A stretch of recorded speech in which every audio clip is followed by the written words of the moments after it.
இன்றைக்கு நமக்கு அற்புதமான ஒரு சிந்தனை விளக்கம் வழங்குவதற்காக முதுநிலை பேராசிரியர் அருள்நிதி கலா ஆசை தம்பி அம்மா அவர்கள் சென்னையிலிருந்து நம்மோடு இணைந்திருக்கின்றார்கள். அம்மா அவர்கள் கடந்த 40 வருடங்களாக மனவளக்கலையிலே தன்னை இணைத்துக் கொண்டு சிறப்பானது ஒரு குரு சேவை ஆற்றி வருகின்றார்கள். அம்மா அவர்கள் தனியாக இல்லாமல் கணவரோடு ஆசை தம்பி ஐயா அவர்களோடு இணைந்து இருவரும் ஒரு சிறந்த தம்பதிகளுக்கு எடுத்துக்காட்டாக விளங்கி சிறப்பானது ஒரு குரு சேவை ஆற்றி வருகின்றார்கள். சென்னை திருவொற்றியூர் மனவளக்கலை மன்ற அறக்கட்டளையை அற்புதமாக நிறுவி அந்த பகுதி வாழ் மக்களுக்கு சென்னையிலே சிறப்பான ஒரு தொண்டினை செய்து நிர்வாக அறங்காவலராக இன்றும் சிறந்த தொண்டு ஒரு சேவை குரு சேவை ஆற்றி வருகின்றார்கள். சிங்கப்பூர், இலங்கை போன்ற நாடுகளுக்கு அம்மா அவர்கள் விஜயம் செய்து வேதாத்திரிய கருத்துக்களை பரப்பிய பெருமைக்கு உரியவர். குறிப்பாக தமிழகத்திலே சொன்னால் அம்மா அவர்களுடைய கால் படாத இடம் அறக்கட்டளைகளே இல்லை என்று சொல்லலாம். கடந்த 40 வருடங்களாக தமிழகம் முழுவதும் தன்னை குரு சேவைக்காக அர்ப்பணித்துக் கொண்டு தமிழகத்தில் உள்ள அனைத்து அறக்கட்டளைகளுக்கும் சென்று சிறப்பானது ஒரு குரு சேவை ஆற்றிய பெருமைக்கு உரியவர்கள். இதைவிட மற்றொரு சிறப்பு என்னவென்றால், மகரிஷி அவர்கள் முதலாக அவர் மகரிஷியினுடைய அவருடைய திருவாயாலேயே அம்மா அவர்களை பேராசிரியர் என்ற பட்டத்தை வழங்கிய பெருமைக்கு உரியவர்கள். மகரிஷி காலத்திலேயே சிறந்த தொண்டுகள் செய்த பெண் பேராசிரியர்களுடைய அந்த முதல் பட்டியலிலேயே முதுநிலை பேராசிரியர் கலா ஆசை தம்பி அம்மா அவர்களும் ஒருவர் என்று சொல்லும் பொழுது நம் அனைவருக்கும் ஒரு மற்றற்ற மகிழ்ச்சியை அளிக்கிறது. அம்மா அவர்கள் அப்பேற்பட்ட சிறப்புகள் வாய்ந்தவர்கள். சமயங்களும் சடங்குகளும் என்கின்ற ஒரு அற்புதமான தலைப்பிலே இப்பொழுது சிந்தனை விளக்கம் அளிக்கவுள்ளார்கள். உங்களின் சார்பாக அம்மா அவர்களை வருக வருக என்று வரவேற்று நமக்கு சிறப்பானது ஒரு சிந்தனை விளக்கம் வழங்குமாறு அன்போடு கேட்டுக்கொள்கின்றோம். வாழ்க வளமுடன் அம்மா. ஐயா வாழ்க வளமுடன். வாழ்க வளமுடன்மா. கரெக்டா இருக்குமா? தொடங்கலாமா? கரெக்டா இருக்கு ஐயா. ஓகேவா? வீடியோ வீடியோ வந்துச்சுமா? கரெக்டா இருக்குமா? கரெக்டா இருக்கு. ஓகேம்மா. ஓகேங்கய்யா. வாழ்க வையகம், வாழ்க வையகம், வாழ்க வளமுடன். குரு புகழ் வாழ்க, குருவே துணை. தெளிவு குருவின் திருமேனி காண்டல், தெளிவு குருவின் திருநாமம் செப்பல், தெளிவு குருவின் திருவார்த்தை கேட்டல், தெளிவு குருவுரு சிந்தித்தல் தானே. குருவாக இருந்து நம்மையெல்லாம் நல்வழிப்படுத்தும் அருட்தந்தை மகரிஷி அவர்களையும் நல்ல மகான்களையும் வணங்கி, இனிது இனிது ஏகாந்தம் இனிது, அதனினும் இனிது ஆதியை தொழுதல், அதனினும் இனிது நல்லோர் இணக்கம், அதனினும் இனிது கனவிலும் நனவிலும் அவர்களை காண்பதுதானே என்ற வார்த்தைக்கிணங்க இந்த ராஜ யோகத்தினை குடும்பங்களிலேற்று அன்பும் கருணையுமாக வாழ்ந்து கொண்டிருக்கும் மதிப்பிற்கும் மரியாதைக்கும் உரிய உலக சமுதாய சேவா சங்க தலைவர் பத்ம விபூஷன் SKM ஐயா அவர்களுக்கும், இந்த IT துறையை சிறந்த முறையில் நடத்தி கொண்டிருக்கும் அத்துணை அன்பு உள்ளங்களுக்கும், மதிப்பிற்குரிய கிரிஷ் முரளி ஈஸ்வர் ஐயா அவர்களுக்கும், இந்த இணையதளத்தில் கலந்து கொண்டு சிறப்பித்துக் கொண்டிருக்கும் வேதாத்திரிய சந்தன மரங்களாகிய அத்துணை அன்பு உள்ளங்களுக்கும், சிறந்த முறையில் தவம் எடுத்து அருட்தந்தையின் கவிதைக்கு விளக்கம் கொடுத்த பேராசிரியர் எனது அன்பு சகோதரர் சௌமித்ரன் ஐயா அவர்களுக்கும் சிரம் தாழ்ந்த பணிவான வணக்கங்கள். வாழ்க வளமுடன், வாழ்க வளமுடன். அருட்தந்தையின் கவிகளில் ஒன்று, கடவுள் எனப்படுபவனே மனிதன், ஆனால் இறைவன் தன்னை ரசிப்பதற்காக வந்த ஒரு உருவம்தான் நாம் அனைவரும் மனிதர்கள் என்பார்கள். ஆக கடவுள் எனப்படுபவனே மனிதன், ஆனால் கருத்தியங்கி கருத்துயர்ந்து கருத்தறிந்தான் அறிவின் மூலமாக. கடவுளாய் அனைத்தையுமே கண்டுகொண்டான். பார்க்கும் இடமெல்லாம் நந்தலாலா, உன் பச்சை நிறம் தோன்றுதடா நந்தலாலா, காக்கை சிறகினிலே நந்தலாலா என்று கூறுவது போல கடவுளாய் அனைத்தையுமே கண்டுகொண்டான், காண்பவனே ஆதி அந்தமாகி நின்றான். அம்மா வாழ்க வளமுடன். கலாசை தம்பி அம்மா வாழ்க வளமுடன். சொல்லுங்கய்யா. அம்மா வீடியோல வந்து உங்களுக்கு நெத்தி வரைக்கும் எல்லாமே மறைக்குதுங்கம்மா, கட் ஆகுதுங்க. யூடியூப்ல போடுறது கொஞ்சம் சிரமம்மா. அதனால வீடியோ மட்டும் ஆங்கிள் அட்ஜஸ்ட் பண்ணிக்க. அம்மா கொஞ்சம் பின்னாடி போயிடுங்க அப்படியே. இப்போ போதும். ஓகேம்மா. ஓகேங்கம்மா, கரெக்ட். கொஞ்சம் பின்னாடி போயிடுங்க. அப்படி இருந்து பேசலாம். நன்றிங்க, நன்றிங்க, நன்றிங்கம்மா, நன்றி. வாழ்க ஓகே வளமுடன். ஓகேங்க ஓகேங்கய்யா. ஆக கடவுளாய் அனைத்தையுமே கண்டுகொண்டான், காண்பவனே ஆதி அந்தமாகி நின்றான். கடவுள் நிலை அறிந்தோர்கள் யாருங்க? மகான்கள், மகரிஷிகள், யோகிகள், சித்தர்கள். கடவுள் நிலை அறிந்தோர்கள் அறியாதோர்க்கு கருத்துணர்த்தும் நூல்கள் பல எழுதி வைத்தான். நமக்காக மண்ணாசைக்கு மகாபாரதம், பெண்ணாசைக்கு ராமாயணம், பொன்னாசைக்கு பட்டினத்து அடிகள். ஆக கடவுள் நிலை அறியாதோர்க்கு கருத்துணர்த்தும் நூல்கள் பல எழுதி வைத்தான். கடவுள் ரகசியம் அதனை வெளியாய் காட்டும் கடமையை சிறந்ததென கண்டான் ஞானி. அப்ப கடவுள் ரகசியம். கடல் எழுச்சி பெறும் பொழுது அலை என்று கூறுகின்றோம்.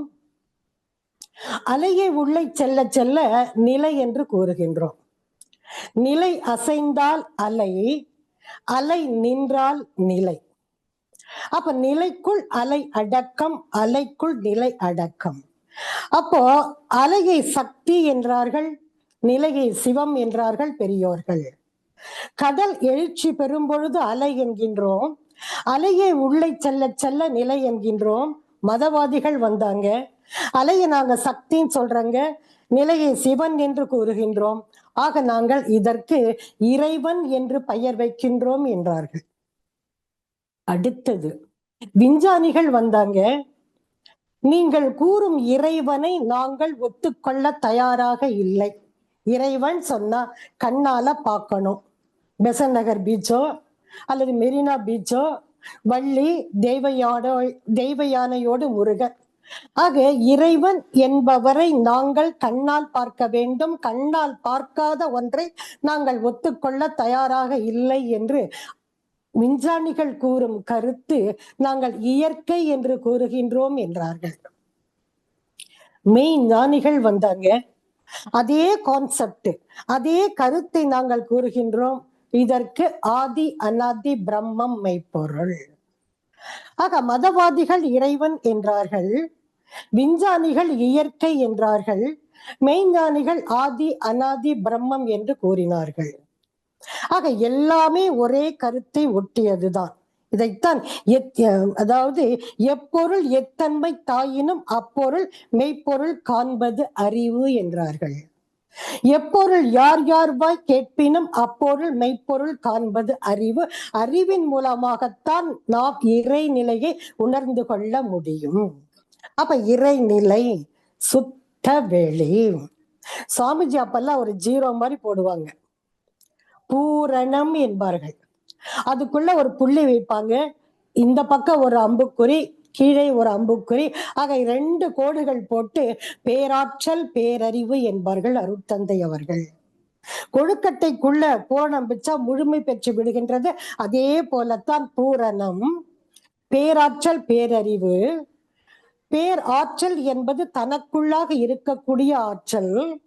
பேரறிவு என்று சொல்லக்கூடியது தனக்குள்ளாக இருக்கிற, எண்ணுகிற, நடக்கிற, செய்கிற அனைத்தையும் புரிந்து கொண்டு செயலுக்கு விளைவாக வருவது பேரறிவு.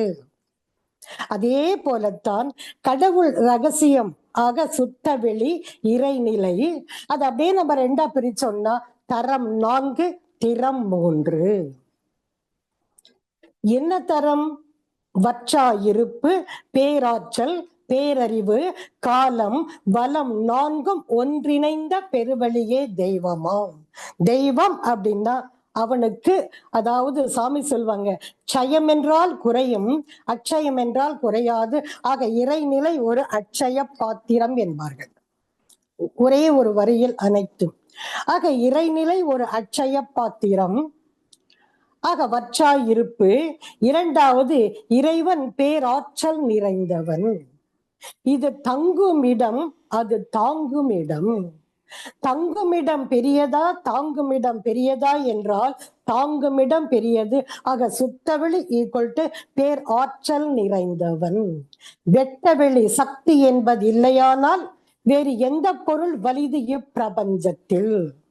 அருட்தந்தையின் அருமையான கருத்து. வெட்டவெளி சக்தி என்பது இல்லையானால் வேறு எந்த பொருள் வலிது இப்பிரபஞ்சத்தில்? ஆக இறைவன் பேராற்றல் நிறைந்தவன். மூன்றாவது இறைவன் பேர் அறிவுமயமானவன். நான் சிற்றறிவு, அவன் பேரறிவு. நான் சின்னச்சாமி, அவன் பெரியச்சாமி என்று கூறலாம். ஆக பேரறிவு ஈக்குவல் டு ஒழுங்காற்றல். அந்தந்த காலத்தில் அது பூக்கணும் காய்க்கணும். மாம்பழ சீசன், இப்ப எல்லாமே மாம்பழ சீசன். இதுவே 3 மாதம் ஆன பிறகு மாம்பழம் கிடையாது. ஆக அந்தந்த காலத்தில் அது பூக்கணும் காய்க்கணும். ஆடி மாதம் அவரை போட்டோம்னா தை மாதம் அவரைக்காய் நமக்கு கிடைக்கும். ஆக இறைவன் ஈக்குவல் டு பேர் அறிவுமயமானவன். பேர் அறிவு என்பது ஒழுங்காற்றல். அதே போல இறைவனுக்கு காலம், தனக்குள்ளாக இருக்கக்கூடிய ஆற்றல், சுத்த வெளிக்குள்ளாக இருக்கக்கூடிய ஆற்றல் எங்கு செல்ல முடியும்? தன்னையே இறுக்கி கொண்டு குவிதலும் விரிதலும் குவிதலும் விரிதலும் தனக்குள்ளாக ஒரு அதிர்வினை தருவதால் ஒவ்வொரு அதிர்வும் ஒரு காலமாக நமக்கு கிடைக்கின்றது. ஆக இறைநிலை தரம் 4 வற்றா இருப்பு, பேராற்றல், பேரறிவு, காலம். இந்த பக்கம் வந்தோன்னு சொன்னா தன்மாற்ற இயல்பூக்க கூர்தல் அறம். இறைவனை தன் மாற்றம் அடைந்தான். மாணிக்கவாசகர் கூறியது போல வானாகி மண்ணாகி வலியாகி ஒளியாகி ஊனாகி உயிராகி உண்மையுமாய் இன்மையுமாய். இயல்பூக்கம் தேவைக்கு ஏற்ப மலர்ச்சி, சூழ்நிலைக்கு ஏற்ப மாற்றம் பெறுவது இயல்பூக்கம். அடுத்தது கூர்தல் அறம், காஸ் அண்ட் எஃபெக்ட், அதாவது செயல் விளைவு தத்துவம். நல்லதை செய்தால் நல்ல விளைவு, தீயதை செய்தால் தீய விளைவு. செயலிலே விளைவாக தெய்வ ஒழுங்கு அமைப்பு இருக்க பயன் என்ன? தவறிழைத்து பரமனை நான் வேண்டுதலால் என்பார்கள் நம் குருபிரான் அவர்கள். ஆக இந்த 3 தன்மாற்ற இயல்பூக்க கூர்தல் அறம்.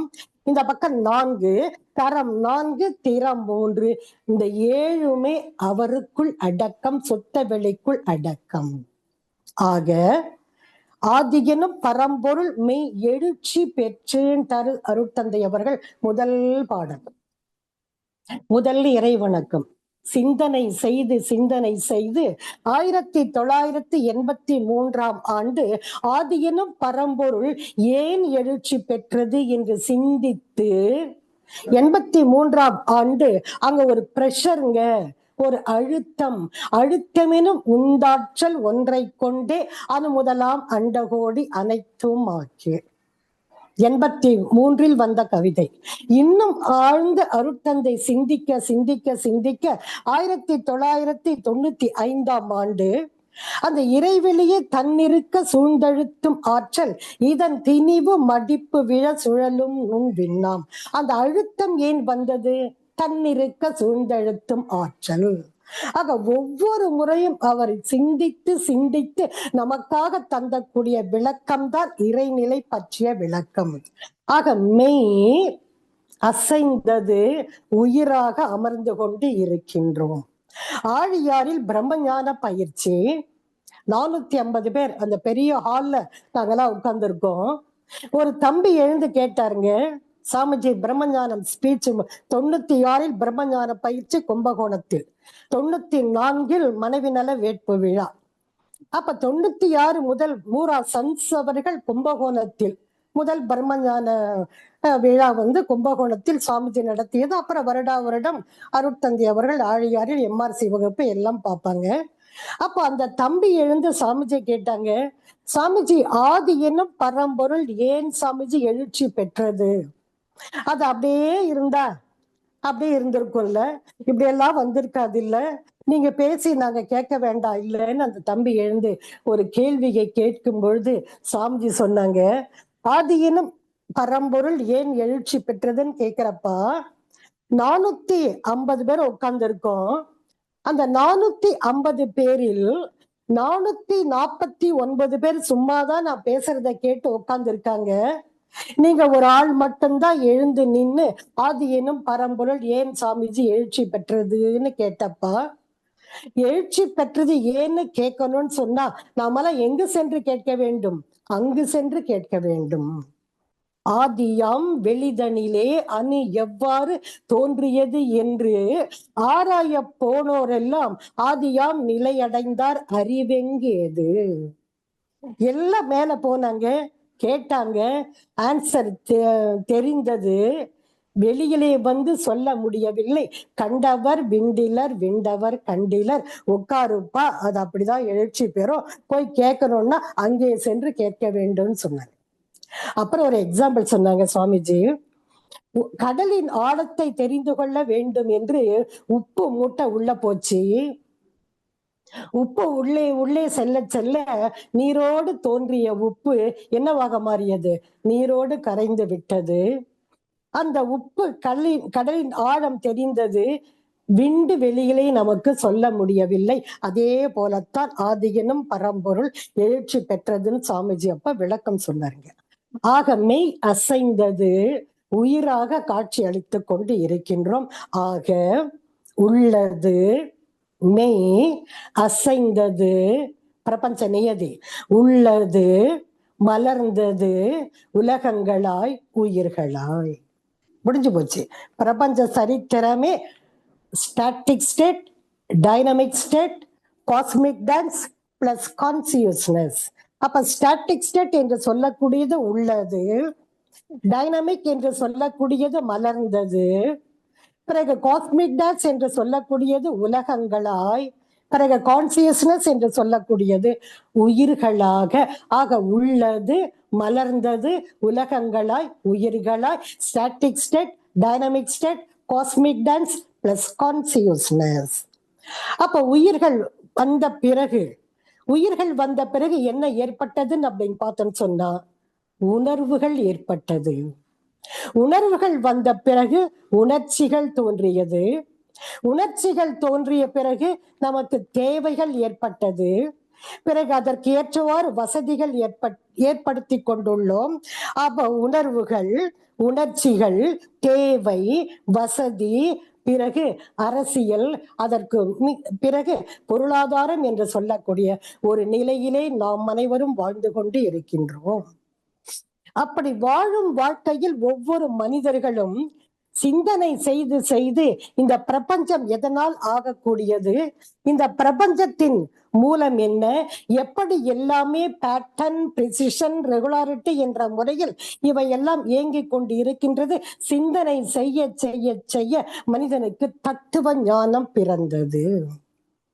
சூரியன் வருவது யாராலே, சந்திரன் வருவது எவராலே, காரிருள் வானில் மின்மினி போல் கண்ணில் படுவன அவை என்ன, பேரிருள் மின்னல் எதனாலே, பெரும் மழை பெய்வது எதனாலே, யார் இதற்கெல்லாம் அதிகாரி, யார் இதெல்லாம் பண்ணிட்டு இருக்கா என்று சிந்தனை செய்ய செய்ய மனிதனுக்கு தத்துவ ஞானம் தோன்றியது. தத்துவம் பேசி யாராலும் பிரச்சனையில் இல்லாமல் இருக்கவே முடியாது. சாக்ரட்டிஸ் தத்துவம், ஏதென்ஸ் நகரத்தில் பிறந்த சாக்ரட்டிஸ் தத்துவம் பேசினார், விஷம், அவருக்கு பரிசு. உலகை உருண்டை என்று கண்டுபிடித்தவர் கலீலியோ, கல்லை கொண்டு அடித்தது இந்த உலகம். கிறிஸ்டோபர் கொலம்பஸ், அதே போல வாஸ்கோ ட காமா, ரைட் சகோதரர்கள் கேலி பேசியது இந்த உலகம். டாக்டர் சார்லஸ் அவர்கள், மெஸ்மர் அவர்கள், இதெல்லாம் டாக்டர் சார்லஸ் 1858 மனித இன தோற்றத்தின் மூலம் என்ற ஒன்றை ஏற்படுத்திய பிறகுதான் கதைகளிலும் கட்டுரையிலும் அந்த மனம், குவிந்த மனம் சற்று வெளியிலே வந்தது. டார்வின் தியரியை கொண்டு வந்தார்கள். அதே போல சிந்தனை செய்து செய்து நல்ல ஒரு சிந்தனையெல்லாம் இந்த காலத்தில், அந்த காலத்தில் கல்லை கொண்டு அடித்து கேலியை பேசியது இந்த உலகம். அப்ப தத்துவங்கள் பேசணும் அப்படின்னா, இப்ப சௌமித்திரன் ஐயா வந்து என்ன கேக்குறாங்க, கலாமா நீங்க என்ன பேச போறேன்னு சொல்லிட்டு, ஐயா நான் இன்னைக்கு தத்துவம் பேச போறேன்னு சொல்றேன். ஐயா கேக்குறாங்க என்ன தத்துவமா நீ பேச போறன்னு ஐயா கேட்கும்போது, ஐயா சொல்றாங்க, தானத்தான தத்துவம், தத்துவத்தில் தவறு இருந்தால் தடி எடுத்து மொத்துவோன்ட்டாருங்க. அம்மா நீ தத்துவம் பேசுறேன்னு சொன்னா தடியும் கல்லும் கொண்டு அடிப்பாங்க, என்ன தத்துவம் பேச போறேன்னு ஐயா கேட்கும்பொழுது நான் சொல்றேன், உள்ள தெய்வம் கல்லடா, உலாவும் தெய்வம் செம்படா, பேசும் தெய்வம் நாமடா, பெரிய தெய்வம் சோரடா. உள்ள தெய்வம் கல்லு, கர்ப்ப கிரகத்துக்குள்ள கல்லை உடைச்சி பார்த்தா மைக்கா, சிலிக்கா, எலக்ட்ரான், புரோட்டான், நியூட்ரான் அணுக்கள் சேர்ந்த கூட்டு. கல்ல வெளியே வருமா? செம்பு. உலாவும் தெய்வம் செம்படா, பேசும் தெய்வம் நாமடா, பெரிய தெய்வம் சோரடா. அப்ப சோறுதான் தெய்வம் என்று இருந்த நிலையில் சிந்தனை செய்த மனிதன் உணவையே தெய்வமாக கொண்டு வந்து வணங்கினான்.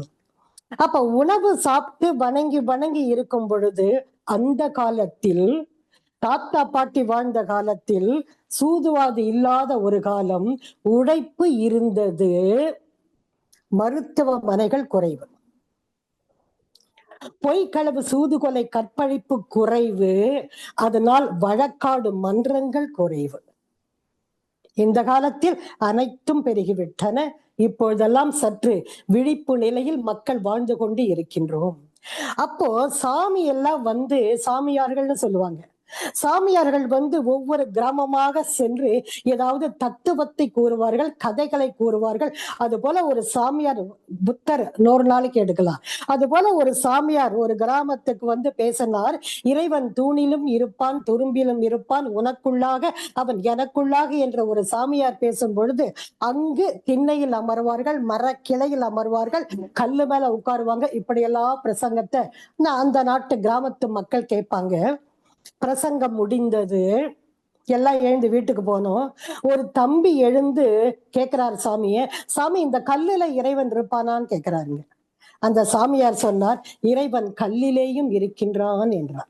அவர் போயிட்டார் வீட்டுக்கு. இந்த தம்பி என்ன பண்ணாருன்னா, சூதுவாதி இல்லாத காலம் இல்லையா, அந்த கல்லை அழகா கொண்டு வந்து தான் வீட்டுக்குள்ள கூரைக்குள்ள அந்த கல்லை வச்சுட்டான். அந்த கல்லை வச்சு இவன் சாப்பிடும் போது அதற்கு உணவு, இவன் துணி கட்டும் போது அதற்கு ஒரு துணி, இவன் குளிப்பாட்டும் போது அந்த கல்லுக்கும் குளிப்பாட்டுதல், இவன் என்னெல்லாம் செய்கின்றானோ அது அந்த கல்லுக்கும் செய்தான். அவனுக்கும் சிந்தனை சக்தி வளர்ந்தது. நாம மட்டும் இந்த கல்லை வீட்டுக்குள்ள வச்சு கும்பிடுறோமே, வெளியில் வைத்து கும்பிட்டால் என்ன என்று முச்சந்திகள் கூடும் இடத்தில் அந்த கல்லை கொண்டு போய் வச்சான். மழை பெய்தது, ஓலை குடிசை கட்டினான், அங்கு ஒரு துணியை கட்டினான், அதுக்கு ஒரு அபிஷேகம். சென்றவர்கள் எல்லாம் அந்த கடவுளை கையெழுத்து கும்பிட்டார்கள். சைவ சமயமாக இப்படி உள்ளே புகுந்த ஒரு காலம். ஆக இப்படி இருக்கும் பொழுது அந்த சிந்தனை வளர வளர, விவேக் ஐயா சொல்லுவார் இல்லையா, இத்தனை ஸ்பேர் பார்ட்ஸ்ல ஓடாத வண்டி ஒரு எலுமிச்சை பழத்தில் ஓடுதுன்னு சொல்வார் இல்லையா, அது போல சிந்தனை வளர வளர வளர அந்த கல் என்னவாக மாறியது என்றால் ஒரு இறைவனாக. அதை நம்ம பின்னாடி பார்க்கலாம். ஆக பெரிய தெய்வம் சோரடா என்று சொல்லக்கூடிய நிலையிலே உணவுதான் தெய்வம் என்று உணவை வணங்கினான் மனிதன்.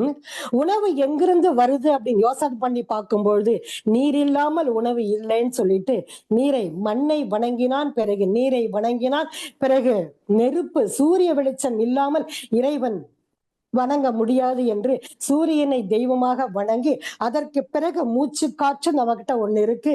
ஒரு நாளைக்கு 21,600 முறை சுவாசம் போடுகின்றோம் என்று காற்றையே தெய்வமாக வணங்கி, காற்றுக்கு மூலம் என்ன என்று சிந்தனை செய்து சக்தியை தெய்வமாக வணங்கி, சக்திக்கு மூலம் என்ன என்றது சிந்தனை செய்ய எல்லாத்துக்கும் மூலம் பிரம்மம் தான் என்று பிரம்மம், பிறகு விண்ணு, காற்று, நெருப்பு, நீர், நிலம்.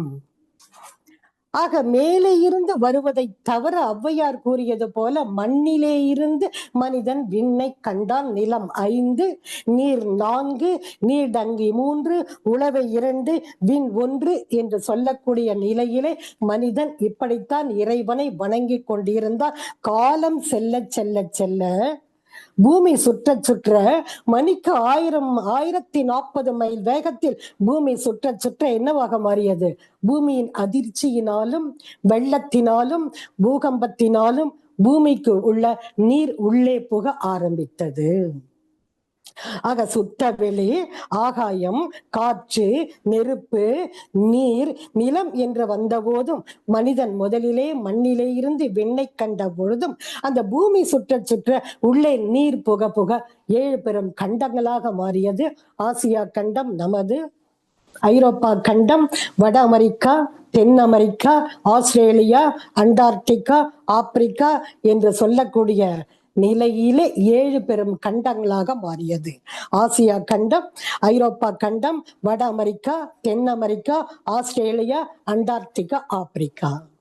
அங்கங்க மனிதர்கள் வாழ்ந்தார்கள். இங்க ஒரு 10 பேர், அங்க ஒரு 50 பேர், அங்க ஒரு 100 பேர், அங்கங்க மனிதர்கள் வாழ்ந்தார்கள்.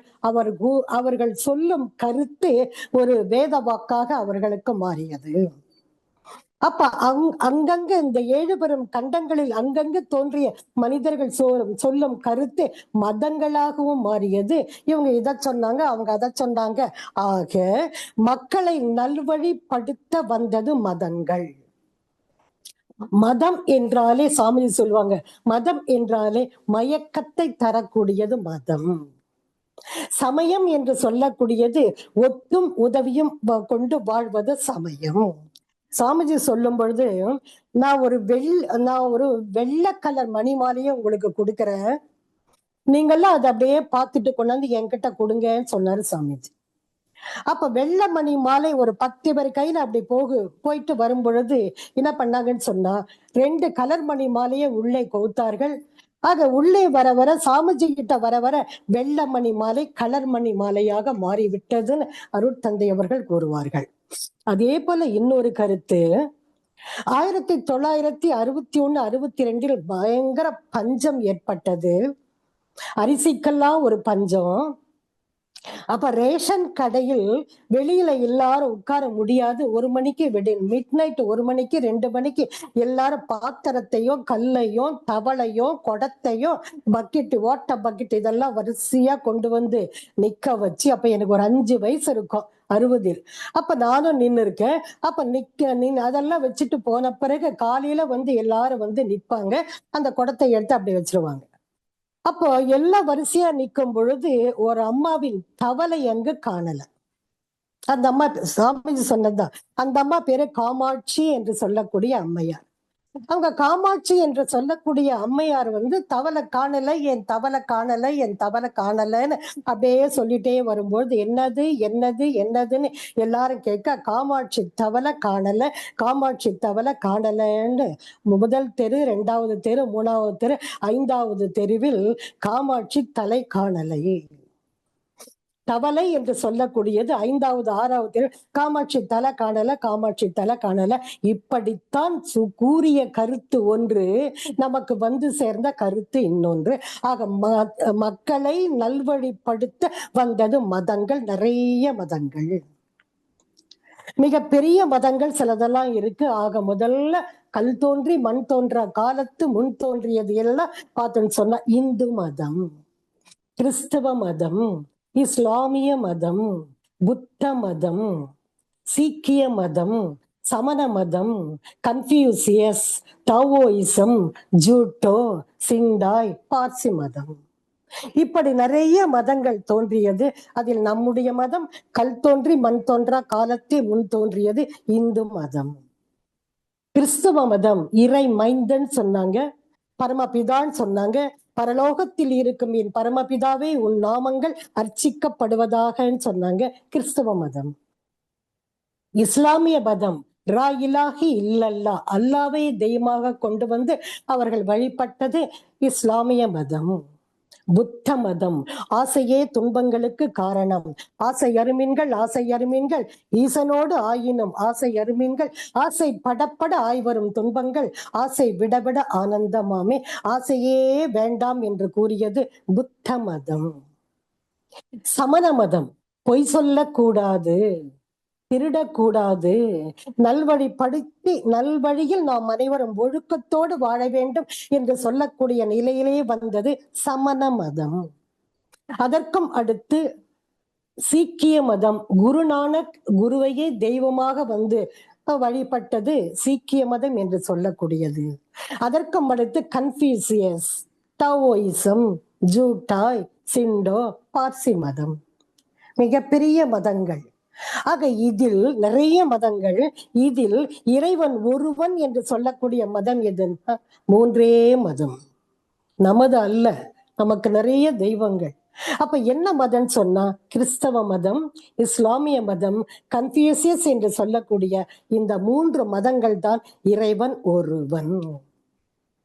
கல்லினால் செய்தேவரும், கட்டையால் செய்தேவரும், மண்ணினால் செய்தேவரும், மட்டையால் செய்தேவரும், சட்டையால் செய்தேவரும், சாணியால் செய்தேவரும், சுத்தவெளி அதுவன்றி வேறு தெய்வம் இல்லையே. பறவையை கண்டான், விமானம் படைத்தான், எதிரொலி கேட்டான், வானொலி படைத்தான், எதனை கண்டான், மதம் தன்னை படைத்தான். கண்ணதாசன் எழுதியது. மதம்னு உள்ள வந்தாச்சு, எல்லாரும் ஆர்ப்பாட்டம். என்னையா மதத்தை பத்தி நீ பேசுற, யாரும் இந்த படத்தை பார்க்க மாட்டாங்க அப்படின்னு சொன்ன பிறகு பணம் தன்னை படைத்தான் மறுபடியும் பின்னாடி வரும் அந்த வரியில் அவர் மாற்றினார்கள். ஆக பறவையை கண்டான், விமானம் படைத்தான், எதிரொலி கேட்டான், வானொலி படைத்தான், எதனை கண்டான், பணம் தன்னை படைத்தான், மனிதன் மாறிவிட்டான், மரத்தில் ஏறிவிட்டான். ஆக மதங்கள் மூலமாக வந்த கருத்துக்கள் நல்வழிப்படுத்த வந்ததுதான். அப்போ எல்லாரும் கூறிய கருத்து உள்ளே நுழைந்து சற்று கவலையாக, அதாவது யானைக்கு மதம் பிடித்தது சைவமா வைணவமா என்று அங்கேயும் பிரச்சனை நம்ம எல்லாருக்கும் தெரியும் இல்லையா. ஆக இந்து மதத்தில் சமயங்களை 6ஆக பிரித்தார்கள். எந்த மதமாக இருந்தாலும் சரி, சமயமாக இருந்தாலும் சரி, அடிப்படை தத்துவம் 2. ஒன்று இறை உணர்வு, இன்னொன்று அறநெறி. எந்த மதமாக, எந்த சித்தராக இருந்தாலும் சரி, சொப்பன சித்தர், மந்திர சித்தர், அடச்சித்தர், கிருபா சித்தர், நித்திய சித்தர் 5ஆக பிரிக்கலாம். கூறும் கருத்து என்னன்னு சொன்னா 3 கருத்து: மகிழ்போகம், ஈதல், இரவாமை. அதே போலத்தான் எந்த மதமாக இருந்தாலும் சரி, சமயமாக இருந்தாலும் சரி, அடிப்படை தத்துவம் 2. ஒன்று இறை உணர்வு, இன்னொன்று அறநெறி. அப்ப தன்னுடைய அறிவை முழுமைப்படுத்தி கொள்ள, தன்னுடைய அறிவை முழுமைப்படுத்தி இறைவனோடு சேர்வதற்காக வந்த ஒரு கருத்து தான் இறை உணர்வு. அறநெறி என்று சொல்லக்கூடியது என்னன்னு சொன்னா ஒழுக்கம், கடமை, ஈகை. தன்னுடைய அறிவை முழுமைப்படுத்தி கொள்ள வந்த இறை உணர்வு யாகம் என்பார்கள். அறநெறி என்று சொல்லக்கூடியது யோகம் என்பார்கள். யாகம் மலர்ந்தால் யோகம், இறை உணர்வு மலர்ந்தால் அறநெறி, அன்பு மலர்ந்தால் கருணை. கோயிலுக்கு போறோம், சாமியை கும்பிடுறோம், சாமியை தன்வழி படுத்தி கொள்ளுகின்றோம், அது இறை உணர்வு. நமச்சிவாயன் வாழ்க, நாதன் தாழ்வாழ்க, இமை பொழுதும் என் நெஞ்சில் நீங்காதான் தாழ்வாழ்க என்று இறைவனை தன்வழி படுத்தி கொள்வது இறை உணர்வு. கடவுளை வணங்கும் போது கருத்தினை உற்றுப்பார், கடவுளாய் கருத்தாய் நிற்கும் காட்சியை காண்பாய் என்கே. அப்படியே இருந்தா போதுமான்னு சொன்னா பிரயோஜனம் அல்ல. அப்ப இறை உணர்வு மலர வேண்டும், சமுதாயத்தோடு நான் இணைந்து வாழ வேண்டும் என்ற கான்செப்டில் வந்ததுதான் அறநெறி என்று சொல்லக்கூடிய வாழ்க்கை.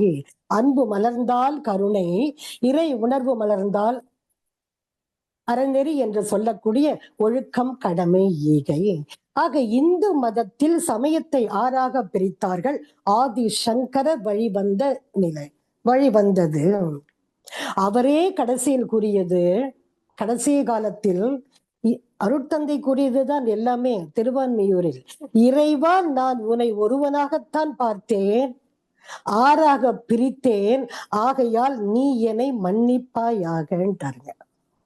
அப்ப சைவ சமயங்களில் முதல்ல எது வந்ததுன்னு சொன்னா அவர் கூறியது சைவ சமயம். அப்ப இறைவனை எப்படி மக்களுக்கு எடுத்து உரைப்பது என்று சொல்லக்கூடிய நிலையிலே இறைவன் ரூபமா அரூபமா? இறைவன் உருவம் கிடையாது, அருவம் தான் இறைவன். ஆக பூரணம், முழு முதற் பொருள், இறைவன் பேராற்றல் நிறைந்தவன், உருவம் இல்லாதவன் இறைவன் என்று சொல்லி அந்த இறைவனை எப்படி நமக்கெல்லாம் காட்டினார்கள் என்று சொல்லக்கூடிய நிலையிலே சிவலிங்கமாக தொகுத்தார்கள் சைவ சமயத்தினர். அப்ப அந்த சிவலிங்கத்தை தான் ஆவுடையப்பன் என்று சொல்லக்கூடிய நிலையிலே இதெல்லாம் நீங்க இறைவன் அரூபம் சிவலிங்கமாக நீங்கள் கோயிலுக்கு சென்று வழிபடுங்கள் என்று கூறியது சைவ சமயம். இந்த சைவ சமயத்தில் சரியை, கிரியை, யோகம், ஞானம் என்று சொல்லக்கூடிய மூன்றும் இதற்குள் அடக்கம். சரியை இறைநிலை, சரியை கிரியை என்று சொல்லக்கூடியது உயிர், சரியை கிரியை யோகம் என்று சொல்லக்கூடியது அதாவது இறைநிலை, உயிர்நிலை, மனநிலை. பதி, பசு, பாசம். பசு எதை நோக்கி செல்ல வேண்டும் என்று கூறினால் இறைநிலையை நோக்கி பசு செல்ல வேண்டும். ஆனால் இந்த ஆன்மா மனநிலையை நோக்கி சென்று கொண்டிருக்கின்றது. ஆக முதல் கருத்து பதி, பசு, பாசம். அப்ப இறைவனை பார்க்க முடியாது, உயிரை பார்க்க முடியாது, காந்தத்தை பார்க்க முடியாது. இதைத்தான் அருட்தந்தை மகரிஷி அவர்கள் தெய்வம், உயிர், ஜீவ காந்தம், திரு நடனம், மறைபொருள் என்பார்கள். இந்த மூன்றும் சைவ சமயத்தில் அடக்கம். பதி, பசு, பாசம். இரண்டாவது சரியை, கிரியை, யோகம், ஞானம். கீழே இருந்த பிரயோஜனம் இல்ல, படிகட்டி ஏறி மாடி சென்றால்தான் இயற்கையின் ரகசியத்தை நான் அனுபவிக்க முடியும் என்று சரியை, கிரியை, யோகம் நாம் வந்து கொண்டிருப்பது ஞானம் நாம் நாளை அடைய போவது அறிவிலே இருந்து தெளிந்த நிலை. இது நான்கும் சைவ சமயத்தில் அடக்கம். அதற்கும் அடுத்து 4 நெறிகள் சைவ சமயத்தில் அடக்கம். நன்மகன்மை நெறி, தொண்டு நெறி, தோழமை நெறி, மெய்மை நெறி என்று சொல்லக்கூடிய நிலையிலே 4ம் சைவ சமயத்தில் அடக்கம். திருஞான சம்பந்தர், திருநாவுக்கரசர், சுந்தரர், மாணிக்க வாசகர் இதையெல்லாம் சைவ சமயத்தில் வைத்து நீங்கள் இறைவனை வழிபடுங்கள் என்று கூறினார்கள். முதல் சமயம் சைவ சமயம், இறைவன் அரூபம். சரிங்க, நம்மளாம் கோயிலுக்கு போனோம், இறைவனை கும்பிட கோயிலுக்கு போனோம். அப்படியே பாக்குற அங்க உருவமே இல்லை. ஏன் நாமெல்லாம் கோயிலுக்கு போறோம் அப்படின்னு சொன்னா என்னுடைய கஷ்டத்தை நான் அவருக்கு சொல்ல வேண்டும். பிரதோஷம் அன்று நந்தியின் காதிலே எல்லோரும் சொல்லுவார்கள். அப்போ ஏன் நந்தியின் காதல சொல்லிட்டு வரேன்னு சொன்னா, நந்தி சிவபெருமான் ஃப்ரீயா இருக்கும்போது கலாமா வந்தாங்க, இதெல்லாம் சொன்னாங்க, நீ கொஞ்சம் பாத்துக்க. இதுதானே இயற்கை, இதுதானே ஹியூமன் பீயிங். அப்ப நான் கோயிலுக்கு போறேன், என்னுடைய கஷ்டத்தை சொல்வதற்கு போறேன். அப்பெல்லாம் மனவளக்கலை கிடையாது இல்லையா? அப்ப கோயிலுக்கு போகும்பொழுது அங்க உருவமே கிடையாது. அப்படியே பாக்குற நம்பிக்கை எனக்கு வரவில்லை.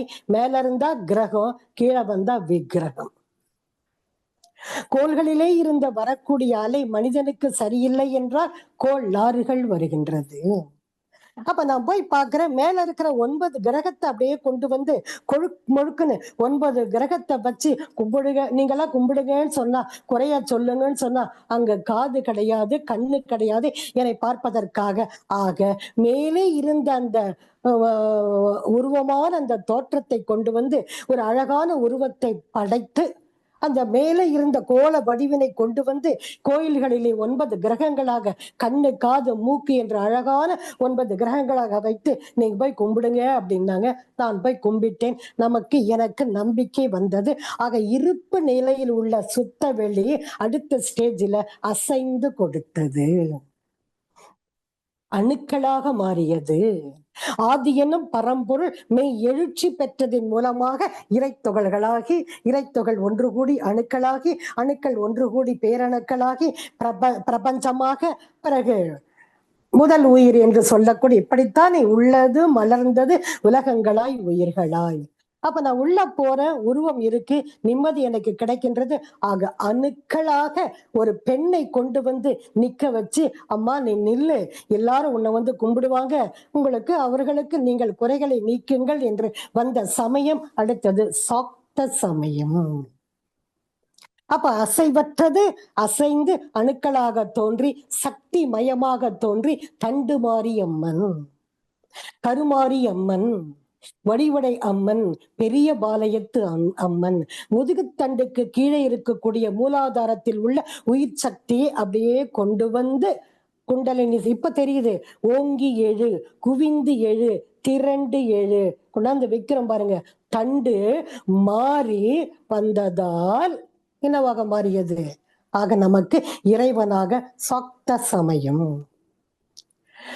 மூன்றாவது வைணவ சமயம்.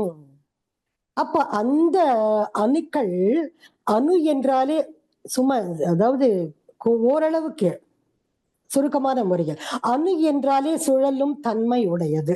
ஒரு அணு ஓடுதுன்னு சொன்னா தனித்தியங்கும் ஆற்றல் ஒருங்கிணைந்த சக்தியாக மாறும் பொழுது சூரியன் அணுக்கள் சேர்ந்த கூட்டு, சந்திரன் அணுக்கள் சேர்ந்த கூட்டு.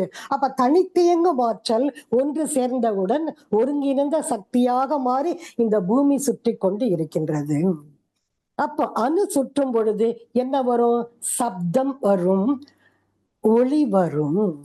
ஆக இந்த சப்தத்தையும் ஒலியும் இரண்டாக கொண்டு வந்து ஒரு மகாவிஷ்ணுவனை, அப்பா நீ நில்லு, உன் கையில நான் சங்க கொடுக்கறேன், ஒரு கையில சக்கரத்தை கொடுக்கறேன், நீ பிடிச்சுக்கோ.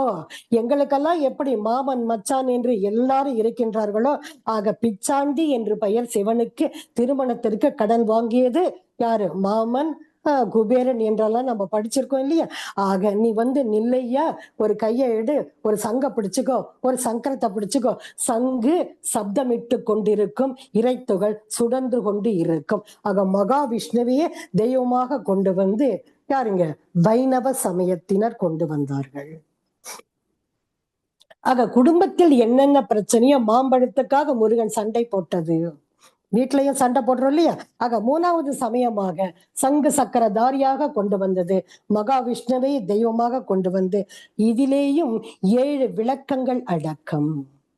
விவேகம், எப்படி சைவ சமயத்தில் அந்த 3ஐயும் பார்த்தோமோ அது போல வைணவத்தில் விவேகம், விமோகம், அப்பியாசம், கிரியை, கல்யாணம், அனுதஸ்வம், அனுவசாதம்.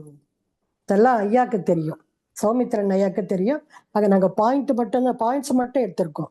ஆக விவேகம், விமோகம், கிரியை, கல்யாணம், சந்நியாசி, அப்புறம் அனுதஸ்வம், அனுவசாதம் என்று சொல்லக்கூடிய 7ம் இதற்குள் அடக்கம் வைணவ சமயத்தில். ஆக முதல் சமயம் சைவ சமயம், சாக்த சமயம், வைணவ சமயம். அதற்கும் அடுத்து சௌர சமயம். சூரியனையே தெய்வமாக கொண்டு வந்து இவங்கெல்லாம் என்ன பண்ணாங்கன்னு சொன்னா, நான் இறைநிலையை கும்பிடுகின்றேன், சூரியன் இல்லைன்னு சொன்னா பிரபஞ்சத்தில் எந்த உயிரும் வாழ முடியாது. எல்லாம் ஒரு நாளைக்கு சூரியன் வரல, ஒரு 2 நாள் சூரியன் வரலன்னு சொன்னா நம் வீட்டு பொருளெல்லாம் ஒரு மாதிரி ஸ்மெல் வந்துடும் இல்லையா? ஆக சூரியன் இல்லைன்னு சொன்னா எந்த உயிரும் வாழ முடியாது என்ற கான்செப்டை உள்ள வைத்து அனைத்திற்கும் சூரியன் என்று சௌரர்கள் சூரியனை தெய்வமாக கொண்டு வந்து வழிபட்டது என்னன்னு சொன்னா 4வது சமயம் என்று சொல்லக்கூடிய சௌர சமயம். அதற்கு அடுத்து வந்தது பிரபஞ்ச நீதியோடு வந்தது 5வது என்று சொல்லக்கூடிய கானபத்தியம்.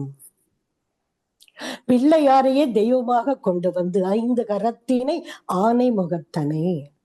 நாங்களும் அப்ப 89-90 படிச்சதல்ல சைவ சமயம், சாக்த சமயம், சௌர சமயம், கௌமார சமயம், கானபத்தியம் நான் நோட்ல எழுதியிருக்கேன்.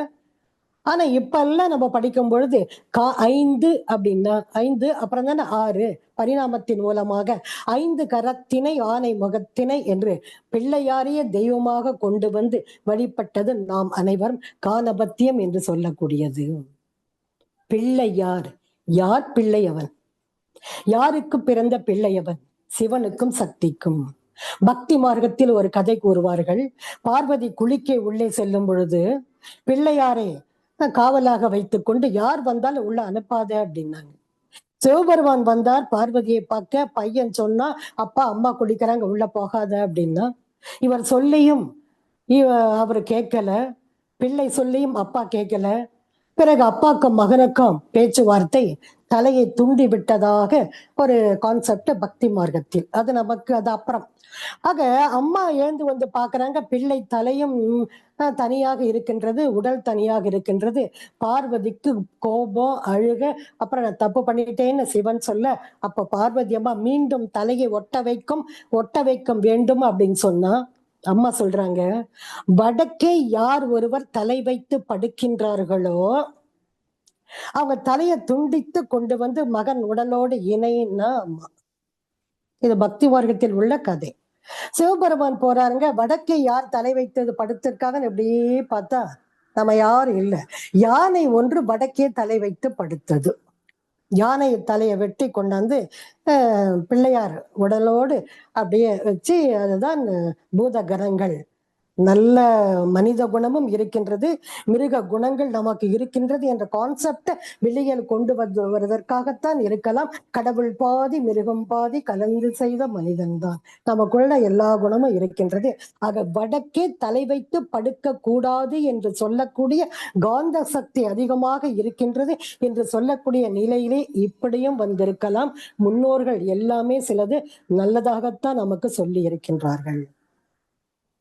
ஆக யார் பிள்ளையார் அப்படின்னு பார்த்தேன்னு சொன்னா, 5 பூதங்கள் விண்ணு காற்று நெருப்பு நீரு நிலம். நிலத்திலே தோன்றிய ஓர் உயிர் எதுன்னு சொன்னா புற்கள், ஓர் உயிர் தாவரங்கள். அப்ப இறைவா நாம சொல்றோம், இறைவா எங்களுக்கெல்லாம் நன்றி உணர்வு இருக்கின்றது. பஞ்சபூதத்தில் 5வது பூதமாகிய நாங்க மண்ணையோ மறக்கல, அந்த மண்ணுக்குள் முளைக்கின்ற முதல் உயிர் என்று சொல்லக்கூடிய புல்லையும் நாங்க மறக்கல. ஆக களிமண்ணை தண்ணிய போட்டு பசைஞ்சு பிள்ளையார் செய்து அந்த பிள்ளையார் தலைக்கு மேல ஒரு அருகம்புல்ல வச்சு படைப்பதுதான் பிள்ளையாரின் தாத்பரியம், பிள்ளையார் பண்டிகை என்று சொல்லக்கூடியது. இது நன்றி உணர்வு பக்தி மார்க்கத்தில். ஞான மார்க்கத்துல பார்த்தோன்னு சொன்னா, மறைபொருளாம் காந்தம் தன் அருட்தந்தை கூறுவது, மறைபொருளாம் காந்தம் தன் மாத்திரைகள் 5வகை, மலைக்காதீர் விண்கூட்டம் மாபூதம் 5மாம். மலைக்காதீர் விண்கூட்டம் மாபூதம் 5மாம். விண்ணு காற்று நெருப்பு நீரு நிலம். 99% சுத்தவெளி, 1% அணு கூடினால் விண் என்று சொல்லக்கூடிய ஸ்கை ஆகாஷ். நிறைய சுத்தவெளி, இங்க ஒரு அணு அங்க ஒரு அணு இங்க ஒரு அணு இங்க ஒரு அணு, அதுக்கு என்ன பேருங்க? ஸ்கை. ஆக 98% சுத்தவெளி, 2 அணு கூடினால் காற்று என்று சொல்லக்கூடிய 2வது பூதம். இப்படி சுத்தவெளி குறைய குறைய குறைய அணுக்கள் கூட கூட கூட 95% சுத்தவெளி, 5% அணு கூடினால் 5வது பூதம் என்று சொல்லக்கூடிய நிலம், மண். ஆக அதுக்கு மேல ஏன் பூதம் வரல? ஒரு கேள்வி நம்மள எல்லாரும் கேட்கலாம்.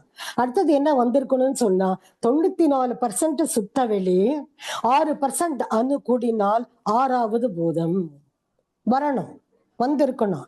அதற்கும் அடுத்து 93% சுத்தவெளி, 7% அணு கூடினால் 7வது பூதம் வந்திருக்கணும், வரல.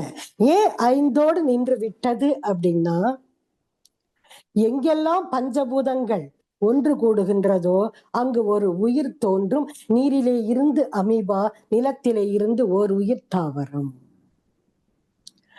ஆக மறைபொருளாம் காந்தம் தன் மாத்திரைகள் 5வகை. எது? அழுத்தம், ஒளி, சுவை, மனம். மறைபொருளாம் காந்தம் தன் மாத்திரைகள் 5வகை.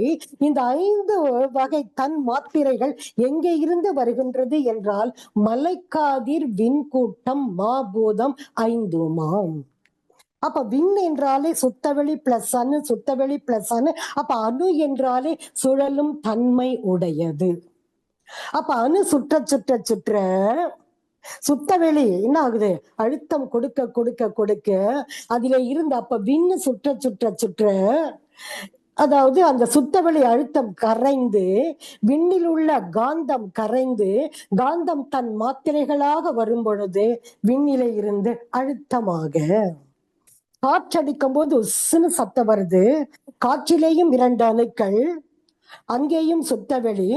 இந்த அணுக்கள் சுற்ற சுற்ற சுற்ற இந்த சுத்தவெளி பிடிச்சு அழுத்த அழுத்த அழுத்த காந்தம் தன் மாற்றம் அடையும் பொழுது ஒளியாக, இப்படித்தான் 5 பூதங்கள் அழுத்தமாக, ஒளியாக, சுவையாக, மனமாக வந்தது.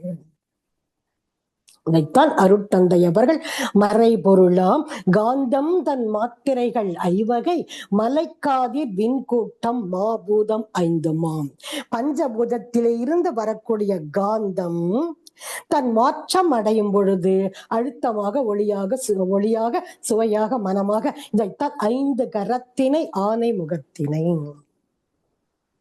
5வது கானபத்தியம் என்று சொல்லக்கூடிய ஒரு சமயமாக கொண்டு வந்தார்கள் பெரியோர்கள். அதற்கும் அடுத்து கௌமார சமயமாக ஏற்படுத்தியது.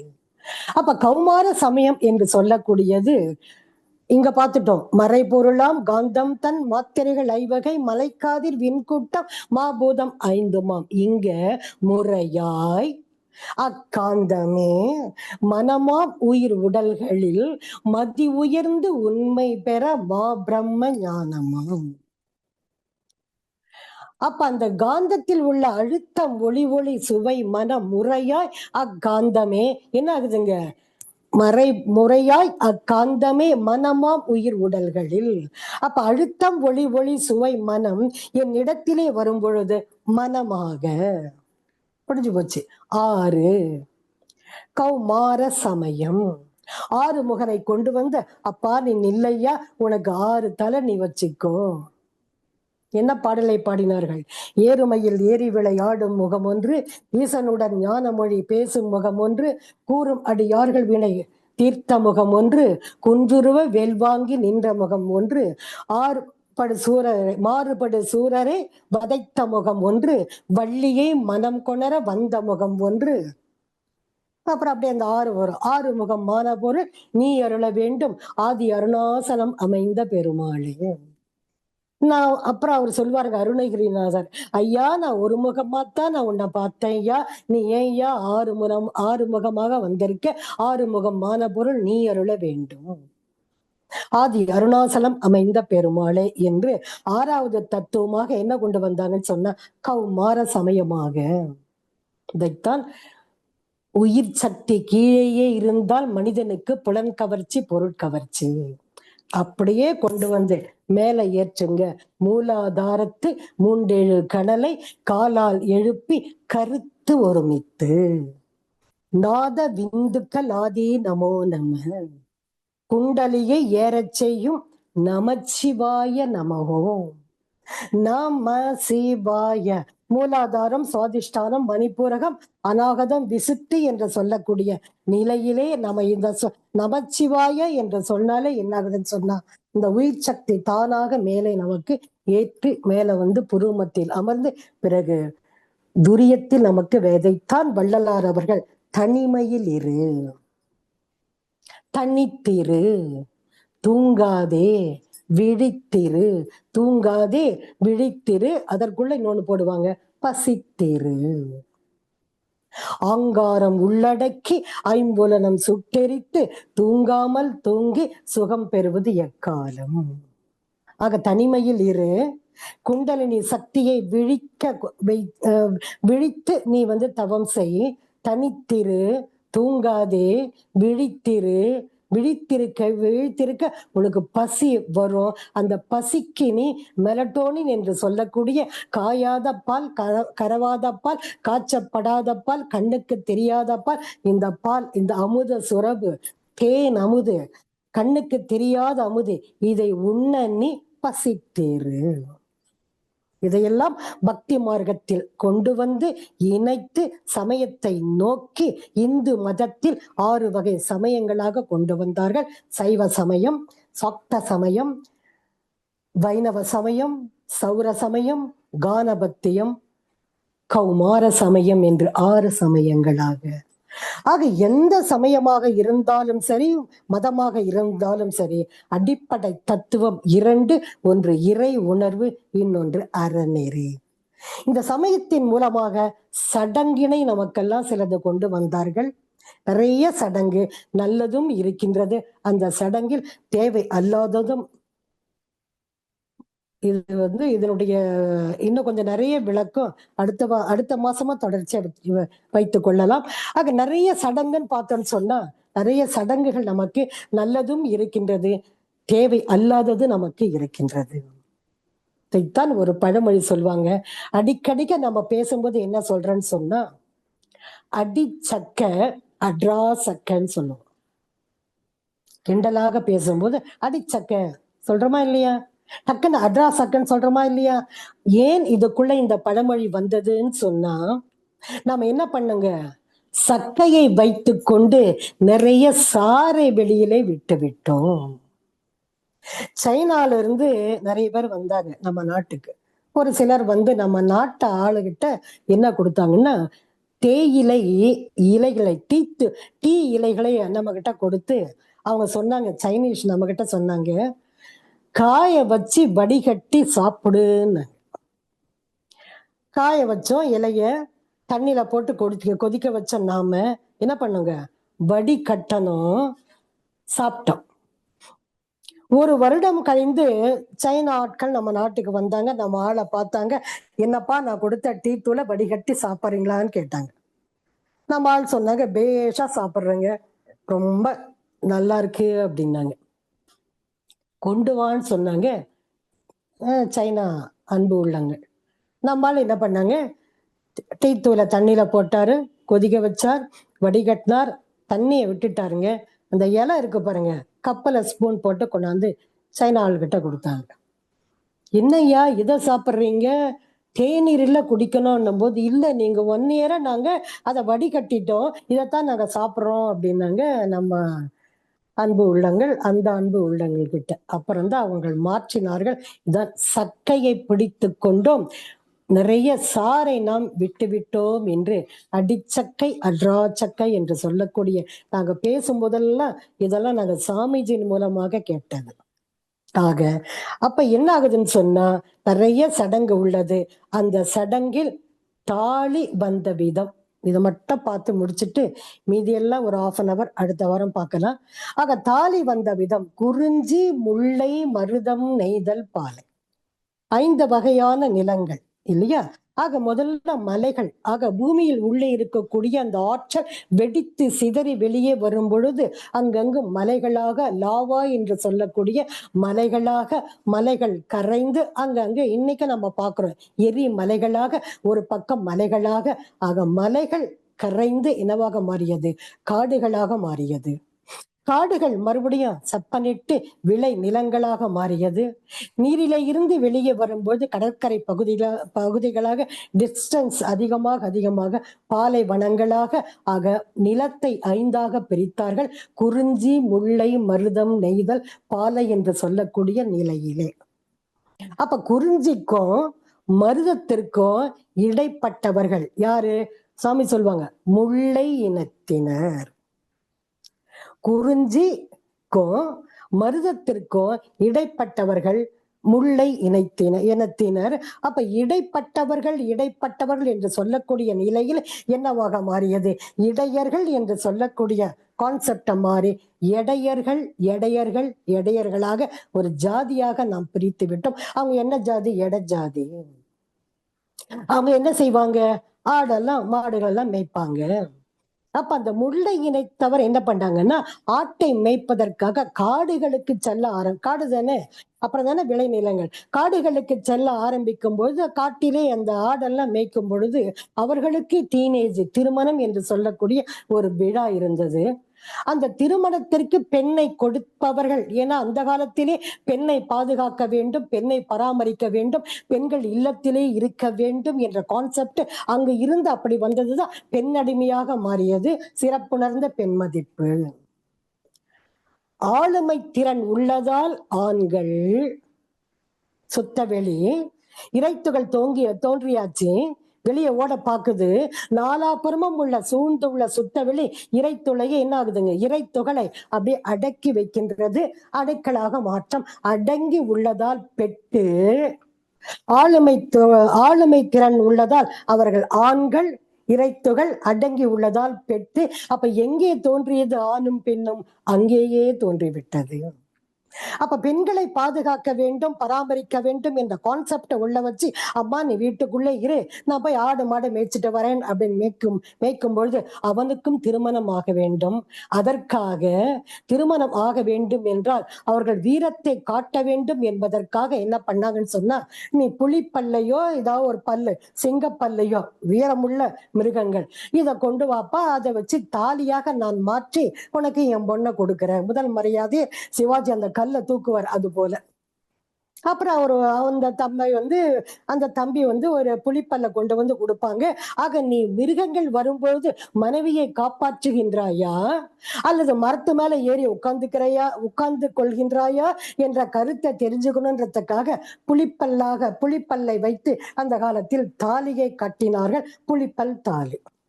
அப்போ அந்த காடு என்னவாக மாறியது? அழிந்து விட்டது. பிறகு விளை நிலங்களாக மாறியது. வீரத்தை சொல்வதற்கு எந்த புலியும் எந்த ஆண்கள் அடிக்க முடியல, அடிக்கவும் முடியாது, அடிப்பதற்கு சில பேர். அது என்ன பண்ணாங்க சொன்னா, தொப்பை தாலி என்று சொல்லக்கூடிய ஒரு தாலியை ஏற்படுத்தி நாங்கெல்லாம் கட்டி கொண்டிருப்பது தொப்பை தாலி என்று சொல்லக்கூடியது. வடநாட்டில் தாலி உருவானது என்ன சொன்னா, அவங்கள பொட்டு தாலி என்று சொல்லக்கூடிய இந்த இடத்துல இங்க ஒரு பொட்டு மாதிரி ஒண்ணு கட்டிப்பாங்க. அந்த பொட்டுக்குள்ள சயனைடை வைத்து அந்த தாலியை மூடிக்கொள்வார்கள். ஏன் சொன்னா, வடநாட்டில் கொள்ளைகள் அதிகம். கரெக்டா அப்படியே குதிரையில வருவான், வீட்டுக்குள்ள புகுவான், என்ன இருக்குன்னு பார்ப்பான். பெண்களையும் கற்பழிக்கக்கூடிய தன்மை, அந்த மிருக குணம் அங்கே இருந்தது. பறித்துண்ணுதல், வாழும் சுதந்திரத்தை பறித்தல், உயிர் கொலையுண்ட உடலையே உணவாக கொள்ளுதல், மிருக குணம், ரஜோ குணம். அப்ப அந்த பெண்களை கற்பழிக்க நேரும் பொழுது அந்த தாலியில் உள்ள அதை அப்படியே ஓபன் பண்ணுவாங்க. சைனடை எடுத்து வாயில போட்டு அந்த பெண் அப்பவே சூசைட், இறந்து விடுவாள். இது காலம் மாற மாற என்னவாக மாறியதுன்னு சொன்னா, கணவன் மனைவிக்குள்ள சண்டை வந்ததுன்னு சொன்னா இதை எடுத்து குடித்து இறந்து விடுவதாக நிறைய வருவதன் மூலமாக இப்ப அந்த சயனைடு என்று சொல்லக்கூடியதை வெளியே தூக்கி போட்டு தாலிக்குள்ள அரக்கை என்று சொல்லக்கூடிய அந்த ஒரு இதுவை உள்ள வைத்து தாலி என்று தொப்பை தாலியாக இருந்தாலும் சரி, பொட்டு தாலியாக இருந்தாலும் சரி, பட்டையாக சில தாலிகள் இருக்கின்றது, அங்கு எல்லாமே அரக்கை வைத்து தாலியை கொண்டு வந்த விதம். இப்படித்தான் மாங்கல்யத்தில் தாலி உருவான விதம். திருமணமாகி கணவனும் மனைவியும் அந்த மணப்பந்தலை சுற்றி வரும் சடங்குகள் சுற்றி வரும் பொழுது அம்மி மிதித்து. ஏன் அம்மியை மிதிக்கிறோம்னு சொன்னா, ஏற்கனவே பெண்கள் மன வலிமை, ஆண்கள் உடல் வலிமை. எந்த நேரத்திலையும் பெண் அழாமல் மன வலிமையோடு இருக்க வேண்டும் என்ற கான்செப்டை உள்ள வைத்துத்தான் என்னதுங்க, காலை தூக்கி அம்மி மேல வைத்து மிதித்து, அம்மி மிதித்து அருந்ததி பாருன்னு சொன்னாங்க. பார்க்க முடியாது, ஃபுல் பில்டிங் கவர்டு. ஆனா ஆண்மகன் தெரியுதுன்னு சொல்லுவாருங்க. கற்பு கரசி என்று, கற்பு நட்சத்திரம், கற்பு கரசி என்று சொல்லக்கூடிய அருந்ததியை பார்த்து சப்தபதி என்று சொல்லக்கூடிய அந்த 7 வகை மந்திரத்தை அப்படி சொல்லி அந்த வெட்டியை போட்டு மனைவியின் பாதத்தை பிடிச்சு கணவர் சொல்வாரா, நான் எவ்வளவோ பிறவி எடுத்து வந்திருக்கேன், எல்லா பிறவியிலையும் என்னுடைய வினை கர்மா என்ன ஆகுதுன்னா தீர்ந்து விட்டது, தீர்ந்து கொண்டிருக்கின்றது, இன்னும் கொஞ்சம் நெஞ்சம் மிச்சம் இருந்ததுன்னு சொன்னா, மனைவியே உன் கர்ப்பப்பையில் என் வித்து விழுந்து அந்த வினை பதிவை இந்த குழந்தை கழித்து விட வேண்டும் என்ற கான்செப்ட் உள்ள வைத்துத்தான் அம்மி மிதித்து அருந்ததி பார்த்து அப்படியே சுற்றி வரும்போது, அதற்கு முன்னால பந்தக்கால் என்று சொல்லக்கூடிய நிலையிலே என்ன பண்றோங்க, ஒரு பந்தக்கால் நாம் நடுகின்றோம். அந்த பந்தக்காலிலேயும் முன்னாடியா பின்னாடியா பிரச்சனை. இந்த பந்தக்கால் சடங்கு எப்படி வந்ததுன்னு பார்த்தோம்னு சொன்னா, அந்த காலத்தில் 100 பேர் 50 பேர் தான் இருந்தாங்க ஒவ்வொரு ஊரிலேயும். அந்த 50 பேர் 100 பேருக்காக என்ன பண்ணாங்கன்னு சொன்னா, ராஜா நேர்ல வருவாரு, அந்த ராஜாக்கு மரியாதை செய்வாங்க. செய்த பிறகு மாங்கல்யம் எடுத்து கட்டுவாங்க. திருமணம் இனிதே முடிந்தது ஒரு காலத்தில். அப்ப ராஜா 10 வீடு 15 வீடு ராஜா டைரக்டா வருவாங்க. இதே 100ஆக மாறியது, இதே 1000 வீடாக மாறியது. ராஜானால வர முடியல.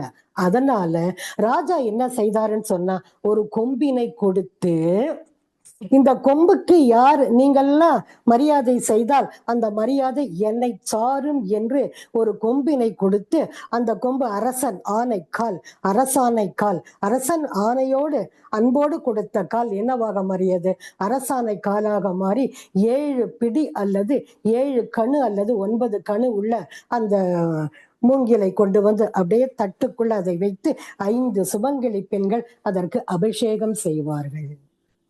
இப்படித்தான் வந்தது அரசாணை கால் என்று சொல்லக்கூடிய அரசனுக்கு மரியாதையாக. அது அரசன் காலத்தில் வந்தது. இன்றும் நாம் என்ன பண்றோங்க, அதை செய்து கொண்டு இருக்கின்றோம். அதே போல காசி யாத்திரை என்று சொல்லக்கூடியது யாரோ எங்கேயோ திருமணம் வேண்டாம் என்ற ஒரு தம்பி ஓடி எனக்கு வேண்டாம், கல்யாணம் வேண்டாம், நான் பிரம்மச்சரியம் வேணும்னு ஓடிய தம்பியை பிடிச்சு இழுத்துட்டு வந்து, அப்பா நீ உட்காரு, என் பொண்ணை கொடுக்குற, நீ எங்கேயும் ஓட வேண்டான்னு அருமையா உட்கார வச்சு ஒரு பொண்ணை கொடுத்தது ஒரு காலம். பயந்து ஓடியவன் பிரம்மச்சரியம் வேணும், கிரகஸ்த வேணான்னு.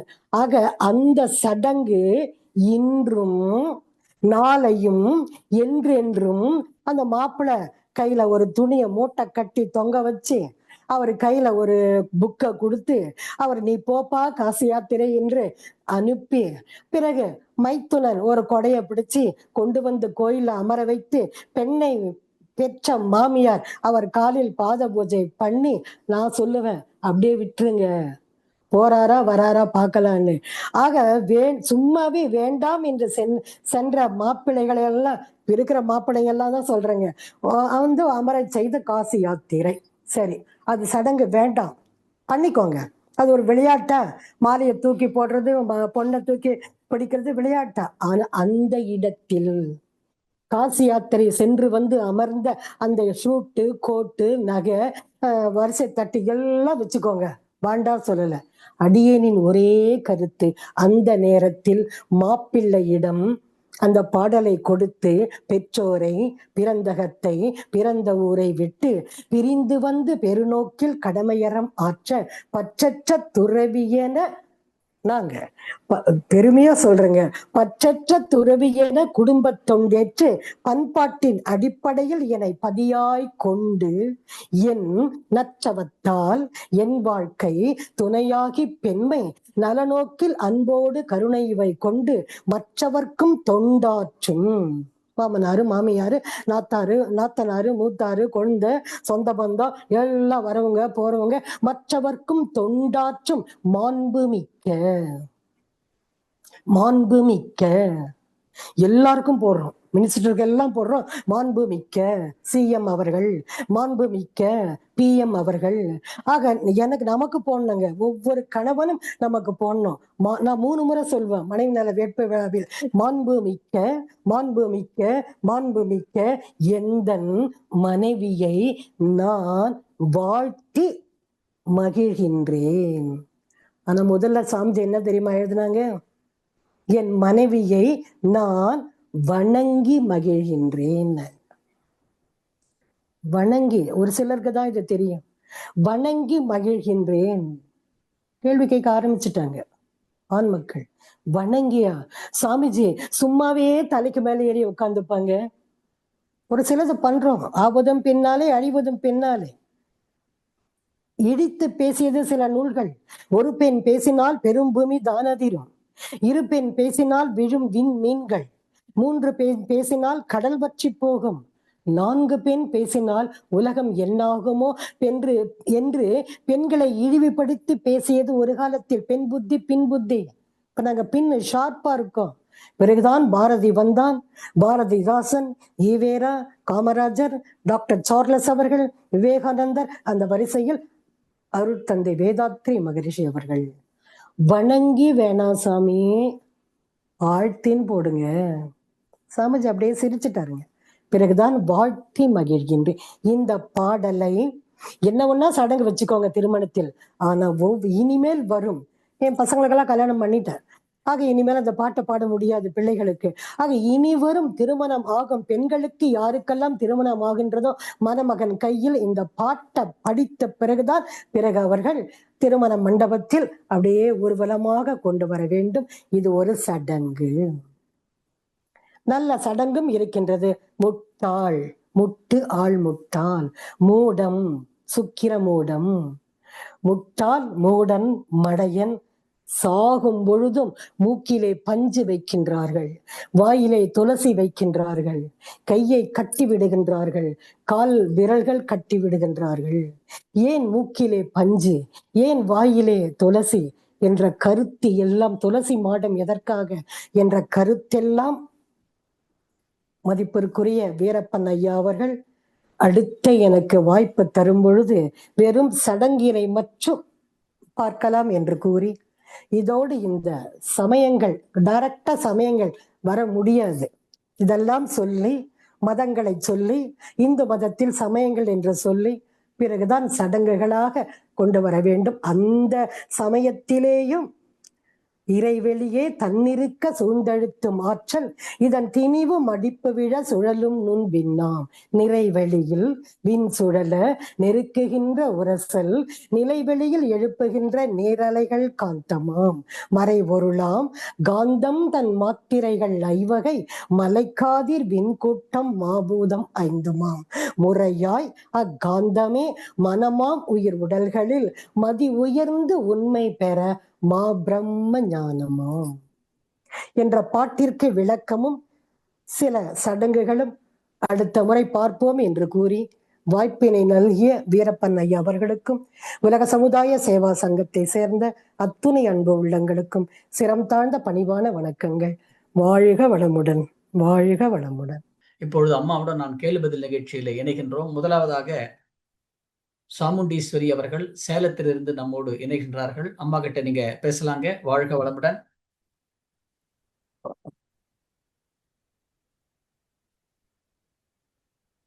சாமுண்டீஸ்வரி அம்மா, உங்களுக்கு அன்மியூட் பண்ணிருக்கமா, நீங்க பேசலாமா? வாழ்க வளமுடங்கய்யா, வாழ்க வளமுடன். வாய்ப்புக்கு நன்றிங்கய்யா. இப்பதான் அன்மிட் ஆனுச்சு. அம்மா வாழ்க வளமுடங்கம்மா. அம்மா வாழ்க வாழ்க வளமுடன். வளமுடன். மிக சிறப்புங்கம்மா, மிக சிறப்பு. நீங்க நம்ம சாமிஜியோட மனவளக்கலை 1, 2, 3 படிச்ச மாதிரி ஒரு இது, அகத்தாய்வுல கலந்துகிட்ட ஒரு இது, அத நீங்க மறுபடியும் ரிப்பீட் பண்ணி எங்களுக்கு ஒரு மறு புத்தாக்க பயிற்சி பண்ண மாதிரி இருந்ததுங்கம்மா. மிக சிறப்பு. அந்த நான் அந்த விஷயத்துல நீங்க சொன்னதுல அந்த பந்தக்கால் நான் கேள்விப்பட்டது இல்ல. அது எனக்கு இன்னைக்கு புதுமையா இருந்தது. அந்த விஷயமே தெரியாதே நம்ம பண்ணிட்டு இருக்கிறோம் எல்லா விஷயமும். அருந்ததி இதெல்லாம் தெரிஞ்சுக்கிட்டேன் ஆசிரியர் பெருமக்களால, சாமிஜியால. இது எனக்கு இந்த பந்தக்கால் நான் படிக்கலையே என்னவோ தெரியல. ஆனா இன்னைக்கு அது நான் அந்த விஷயத்தை தெரிஞ்சுக்கிட்டேக்குமா. உங்களோட ஒரு தொடர்கதை மாதிரி அடுத்த உரையும் ஐயா கொடுத்தாருன்னா மிக சிறப்பா இருக்குமா, எல்லாத்துக்கும் பயனா இருக்கும். மிக அருமையான உரைங்கம்மா. ரொம்ப நன்றிங்கம்மா. வாழ்க வளமுடன். வாழ்க வளமுடன். ஐயா சாமித்திர பொன்னி ஐயா வாழ்க வளமுடன். அம்மா பேசுறாங்க, கேளுங்க. பந்தக்கால் எல்லாம் புக்ல எல்லாம் கிடையாது. அது அந்த காலத்திலே இருந்து வந்தது. இப்போ நான் படிச்சது அது கரெக்டா இருக்கவே சரி, அத கொஞ்சம் இங்க போடலாம் அப்படின்னு. இதுல வேற அம்மா இத வேற சண்டை. முதல்ல பந்தக்கால் வைக்கிறதா, பொண்ணுக்குள்ள உட்கார வச்சுட்ட பிறகு பந்தக்கால். ஐயோ அப்பா, இந்த சடங்கால பிரச்சனைகள் நிறைய. வாழ்க வளமுடன். ரொம்ப நன்றிங்கம்மா. வாழ்க வளமுடன். ஐயா ரொம்ப நன்றிங்க. வாழ்க வளமுடன். வாழ்க வளமுடன். வாழ்க வளமுடன். நன்றிமா, நன்றி நன்றி. அடுத்ததாக மதுரையிலிருந்து கிருபாநிதி அம்மா. அம்மா வாழ்க வளமுடன். அம்மா கிட்ட பேசலாமா? வாழ்க வளமுடன். ஐயா வாழ்க வளமுடன். அம்மா வாழ்க வளமுடன்மா. அம்மா வாழ்க வளமுடன். ரொம்ப அதாவது சிறப்புன்னு கூட சொல்ல முடியாது. நேத்துக்கு ஈவினிங் ஒரு 7:30 மணிக்கு 15 ஜாம்பவான்களையும் பொண்ணா பார்த்த மகிழ்ச்சியே இன்னும் எங்க முகத்தை விட்டு போகல. அப்படி நினைவு வருது. அடுத்தடுத்து அந்த பாட்டே மனப்பாடம் பண்ணிட்டோம் நாங்க. ரொம்ப சிறப்பு. சந்திராமா அழகா அதை வழி நடத்திட்டு போனாங்க. எல்லாரையும் வரிசையா பார்த்ததே ஒரு பெரிய மகிழ்ச்சி. அதுக்கு இன்னைக்கு 2 ஜாம்பவான்கள் இங்க வந்தது ரொம்ப எடுத்து ரொம்ப அருமையா இருக்குமா. ரொம்ப சந்தோஷமா இருக்கு. நன்றிமா. வாழ்க வளமுடன். இறைவனை ரசிப்பதற்கு வந்தவன் மனிதன். நீங்க அழகா அதை எடுத்துதான் முதல்ல சொன்னீங்க. அது ரொம்ப ஆமா. ஒண்ணுமா. 2வது அலை. அது எப்படி வந்தது? அறம், அந்த திறம் 4, நிறம் 3, தாங்குமிடம், தரமாற்றம். அல்ல ஆமா இருங்க, அது நான் கடைசியா எழுதி வச்சிருக்கேன். இது தங்குமிடம், தாங்குமிடம். இது தங்குமிடம், அது தாங்குமிடம். அதுதான் எனக்கு புரியல. அது அதோடமா நீங்க இன்னொன்னு அழகா சொன்னீங்க. உள்ள தெய்வம், உழவும் தெய்வம் எல்லாம் வரிசையா சொன்னீங்க. இந்த உள்ள தெய்வம், தாங்குமிடம். அம்மா நாங்க பூமியில தங்கி கொண்டு இருக்கின்றோம். பூமியில பல பில்டிங்கு, மாட மாளிகை, கூட கோபுரம் எல்லாம் நம்ம வாழ்ந்து கொண்டிருப்பது பூமி.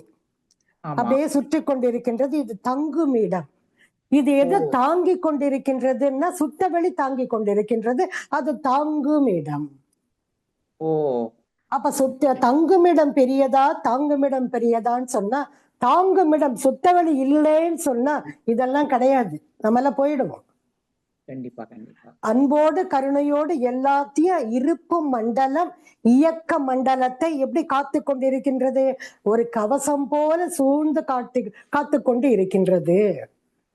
அதைத்தான் தங்குமிடமாக தாங்குமிடமாக, வெட்டவெளி சக்தி என்பது இல்லையானால் வேறு எந்த பொருள் வலிது இப்பிரபஞ்சத்தில்? நிரந்தரம் வெட்டவெளி, சுத்த வெளி. அதைத்தான் தங்குமிடம் தாங்குமிடம். இது ஒவ்வொரு வார்த்தையா தான் சொன்னேங்க.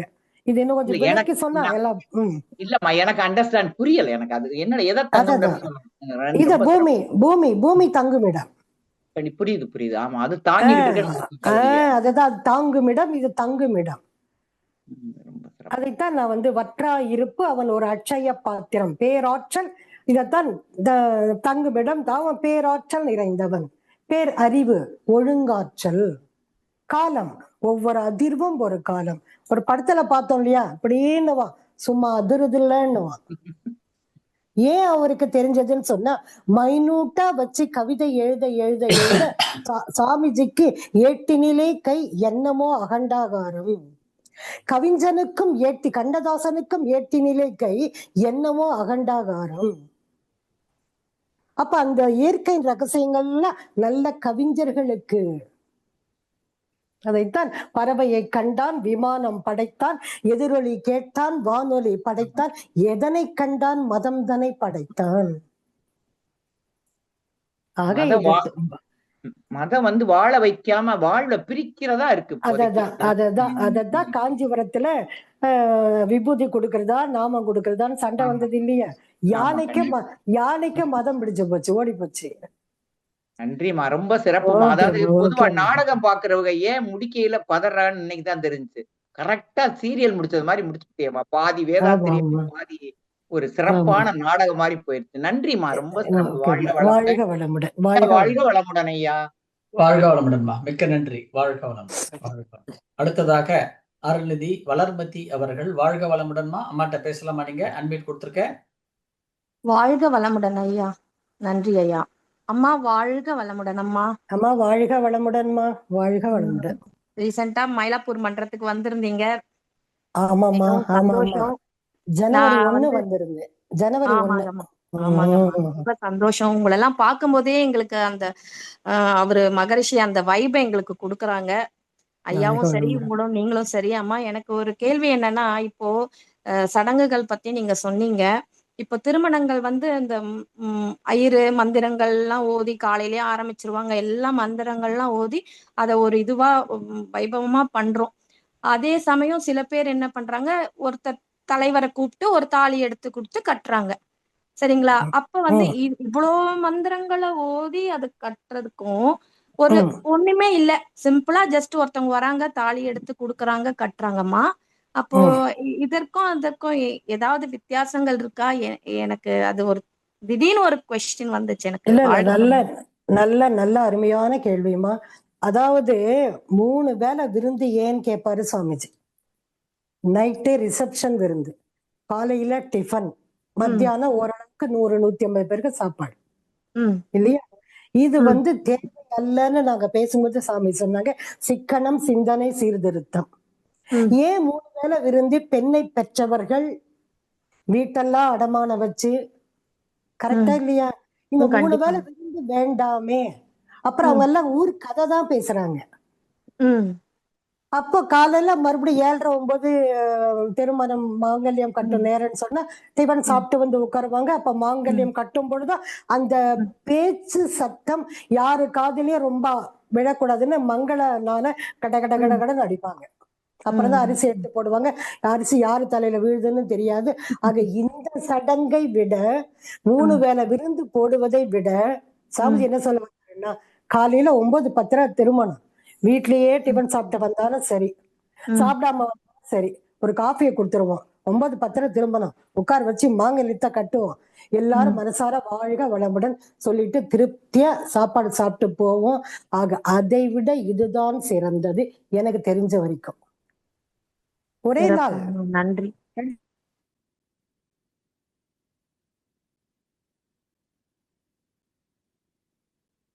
வீட்டு மாப்பிள்ளை வீட்டார் இல்லைங்க 3 வேளை விருந்து கொடுக்கணும், ரிசப்ஷன் அப்படின்னா ரிசப்ஷன் கொடுப்போம், என்னென்ன தேவையோ அந்த சடங்கெல்லாம் எடுத்துப்போம், சிலதெல்லாம் எடுத்து போட்டு அப்புறம் நம்ம வந்து திருமணம் பண்ணலாம். நீங்க கேட்ட கேள்விக்கு என்னன்னா இந்த ஒரு வேளை விருந்து மிக மிக சிறப்பான திருமணம். இல்ல இப்ப பசங்களே ரொம்ப இதுவா இருக்காங்க. ஏன்னா எனக்கு ஆமா மகளுக்கு 24, மகனுக்கு 26. அவங்களே ஆமா இப்ப தெளிவா இருக்காங்க. அம்மா யாரையும் கூப்பிடக்கூடாது, அதான் உங்க கூட பிறந்தவங்க, என் கூட பிறந்தவங்க, அவ்வளவுதான் அவ்வளவுதான் அப்படின்னு அவங்களே இல்ல தெளிவா இருக்காங்க இப்போ அவ்வளவுதான் பசங்களே. வந்தாச்சு, நம்ம வாழ்த்த ஆஹ் வாழ்த்த வந்தாச்சு. இல்ல அவ்வளவுதான். ஒரு அவங்க வந்து கோயிலுக்கு ஒரு கதை பேசிட்டு போயிட்டு சாப்பாடு சரியில்லை அது செய்யணும் அவங்க எல்லாம் பாக்குறாங்க இல்லையா? ஆமா ஆமா அதனால ஆமா இதெல்லாம் ஆமா. தேவையில்லை. ஆக திருமணம் ஒரு ஒரு நாள், பழுத்த ரிசப்ஷன் ஒரு நாள். ஒரு பழுத்த தலைவரை கூட்டு வந்து வயசானவங்க அதுக்காக 50 40 கூட்டு வரக்கூடாது. 70 80 ஒரு நல்ல முதிர்ந்த ஒரு அன்பு உள்ளத்தை கூட்டு வந்து உட்கார வச்சு அவர் தலைமையில் நல்லா கண்ணை மூடி அருள்காப்பு போட்டு பிள்ளையாரையோ எல்லா தெய்வத்தையும் வணங்கி அப்புறம் அந்த தாலியை எடுத்து மாப்பிள்ளை கிட்ட கொடுத்து கட்டினாங்கன்னா நாங்க 4-5 கல்யாணம் உலக சமுதாய சேவா சங்கத்தோடு நடத்தியிருக்கோம். அவங்க எல்லாமே ரொம்ப நல்லா இருக்காங்க. ஆக அப்படி பண்றதுதாம்மா பெஸ்ட். முதல்ல இருந்தது, அப்புறம் அப்படியே கொஞ்சம் மீண்டும் மீண்டும் தொடர்வோம். வாழ்க வளமுடன். ஆசீர்வாதம்மா. இது வந்து எனக்கு வாழ்க. கிடைக்கணும் நல்லபடியா. கண்டிப்பா கண்டிப்பா எம்ஆர்சி கோர்ஸ் முடிச்சுட்டு நேத்து யோகா டேல கலந்துக்கிட்டோம். அந்த ஆசீர்வாதத்தையும் மகரிஷி கொடுத்தாரு எங்களுக்கு.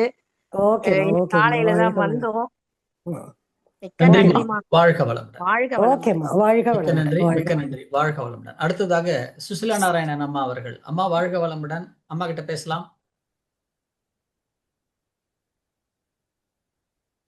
சுசிலா நாராயணன் அம்மா பேசலாமா? ஐயா வாழ்க வளமுடன். வாழ்க வளமுடன். அம்மாட்ட பேசுங்க. அம்மா வாழ்க வளமுடன். அம்மா வாழ்க வளமுடன். வாழ்க வளமுடன். நல்லா இருக்கேம்மா, எப்படி இருக்கீங்க? நல்லா இருக்காங்கம்மா. சொல்லுங்க இப்ப சொல்லுங்கம்மா. எனக்கு வந்து நீங்க சொன்ன விஷயங்கள் எல்லாமே ஓரளவுக்கு அப்படிதான் போயிட்டு இருக்குது சடங்குகள்லாம். ஓகே இப்ப ஓகே. பந்தக்கால் அப்படின்னு சொன்னது வந்து 3 நாளைக்கு முன்னாடியே வீட்டுல வச்சிடுறாங்க. ஆமா அரசாணிக்கால் தான் நம்ம மண்டபத்துல வைக்கிறோம். ஆமா அந்த 3 நாளைக்கு முன்னாடி வைக்கிறதுனுடைய அர்த்தம் என்னங்கம்மா? அதுவும் மாப்பிள்ளை வீட்டுலதான் வைப்பாங்க. இல்ல இப்ப எல்லா பெண் வீட்லயும் வைக்கிறாங்க. ஓகே, நான் நிறைய மாப்பிள்ளை வீட்டுக்கு தான் போய் பார்த்திருக்கோம். அது ஒரு அருட்காப்பு மாதிரிதாம்மா, அது வேற ஒண்ணும் இல்ல, ஒரு சடங்கா அப்படி கொண்டு வந்துட்டாங்க. அப்பெல்லாம் 5 நாள் கல்யாணம் இல்ல. ஆமா ஒரு காலத்தில் 1 வாரம் கல்யாணம், 5 நாள் கல்யாணம், வீட்லயே கல்யாணம். ஆமா. அப்ப அந்த பந்தக்கால வச்சாலே, அரசாணைக்கால் அங்க பந்தக்கால் வச்சாலே என்னன்னு சொன்னா, ஓ இந்த வீட்டுல ஒரு மாதிரி அருட்காப்பு, இந்த வீட்டுல ஒரு நல்ல நிகழ்ச்சி நடக்குது, ஒரு 5 நாளைக்கு நம்ம அடுப்பு பத்த வைக்க வேண்டாம், ஹாப்பியா ஜாலியா போய் சாப்பிடும். அப்பெல்லாம்மா அந்த அடுப்பு நெருப்பு கூட 100 வீட்டுல இருந்து வாங்கிதான் நம்ம வீட்டுல அடுப்பு எரிய வச்சோம். இப்ப மாதிரி கேஸ் விறகு அடுப்பு தான். இப்ப நானே என் கையாலேயே அந்த விறகை தள்ளி உள்ள இருக்கிற நெருப்பு கொண்டு வந்து அவங்க ஒரு கிண்ணம் கொண்டு வருவாங்க, ஒரு ஸ்டீல் தட்டு, ஏதோ ஒரு தட்டு. நான் எங்க வீட்டு நெருப்பை எடுத்து எதிர் வீட்டுல அந்த பொண்ணு வர நான் நெருப்பு எடுத்து கொடுப்பேன், அதை கொண்டு போய் அவங்க வீட்டுல நெருப்பை போட்டு அதுக்கு மேல இப்படியெல்லாம் இருந்த காலம் ஒன்று. எல்லாம் மாறி போச்சுமா, மாறி போயிடுச்சு. அதனால பந்தக்கால் வந்து அருட்காப்பு மாதிரி, அதுல வந்து மா இலை இதை வச்சு கட்டும்பொழுது மங்களகரமா அந்த வீடு இருக்கணும், மறைமுகமாக வாழ்க வளமுடன். அதுதான்மா அங்கேயும். அப்புறம் திருமணத்துலதான் அந்த அரசாணைக்கால் வச்சு அதுல 7 இங்க 7 9 அந்த கணுவை பார்த்துதான் வைப்பாங்க. அதுலயும் பிரச்சனை, அரசன் கொடுத்த கால் தான் இது அரசாணை கால் ஆக மாறியது.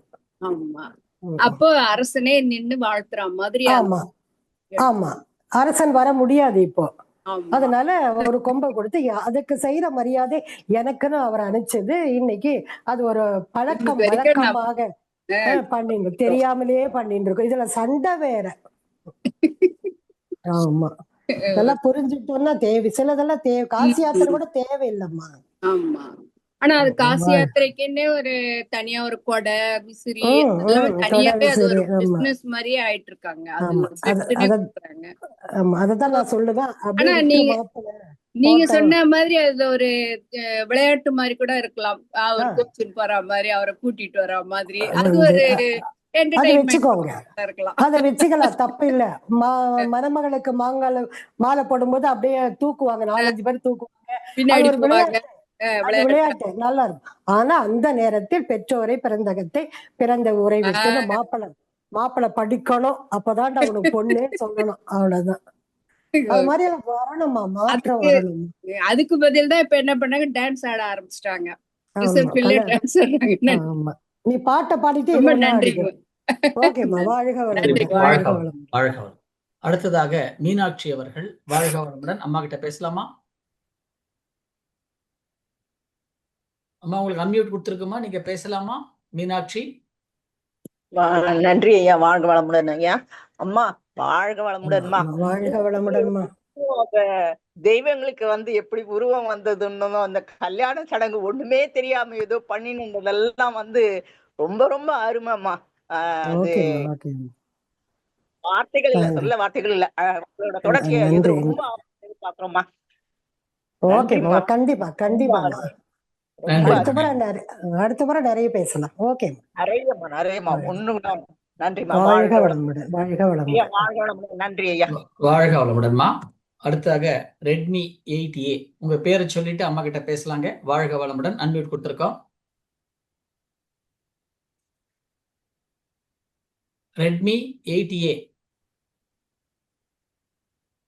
உங்களுக்கு அன்மியூட் கொடுத்துருக்குங்க. ரைட். அடுத்ததாக சபரிஷ், வாழ்க வளமுடன் ஐயா. உங்க பேரை சொல்லிட்டு பேசுங்கம்மா. கடலூர்ல இருந்து ஹேமலதா பேசுறேங்க ஐயா.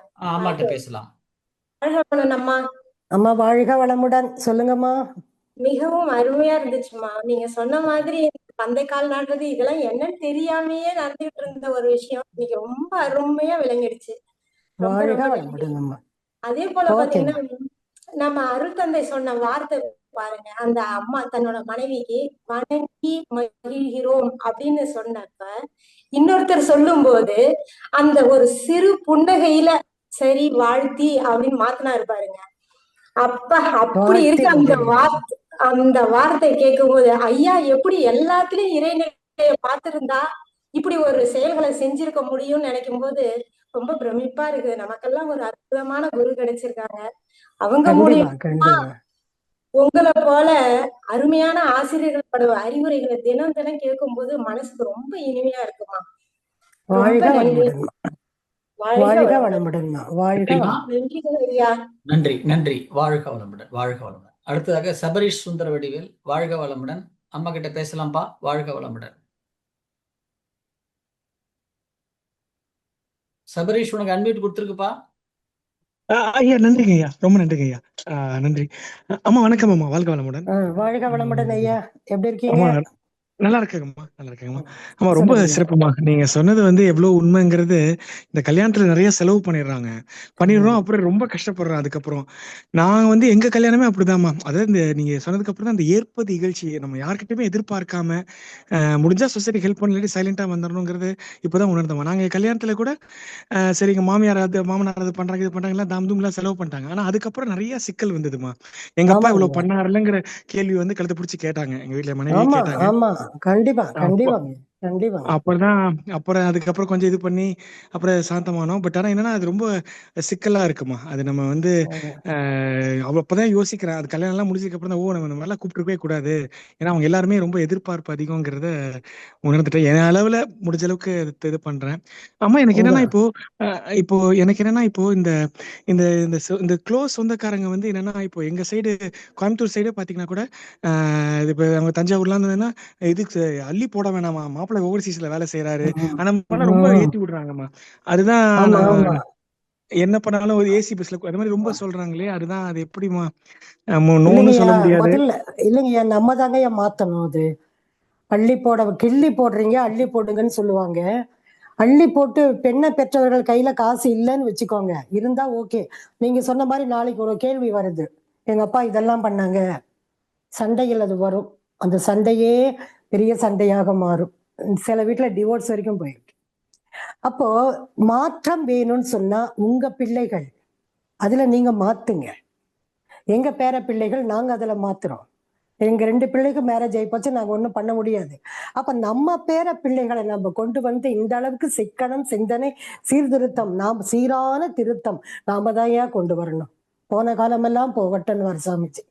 இனிமேல் வருங்காலத்தில் என்ன தேவையோ, கிரகப்பிரவேசம் அப்படின்னு நம்ம ஊரெல்லாம் கூப்பிட்டு சாப்பாடு போட்டு அனுப்பிச்சோம். அந்த வீட்டுக்கு வாங்கின கடங்காரன் தான் வீட்டு ஓனர் வீட்டு தலைவன் கனவுல வந்து உட்காரமா, தூக்கமே வராது.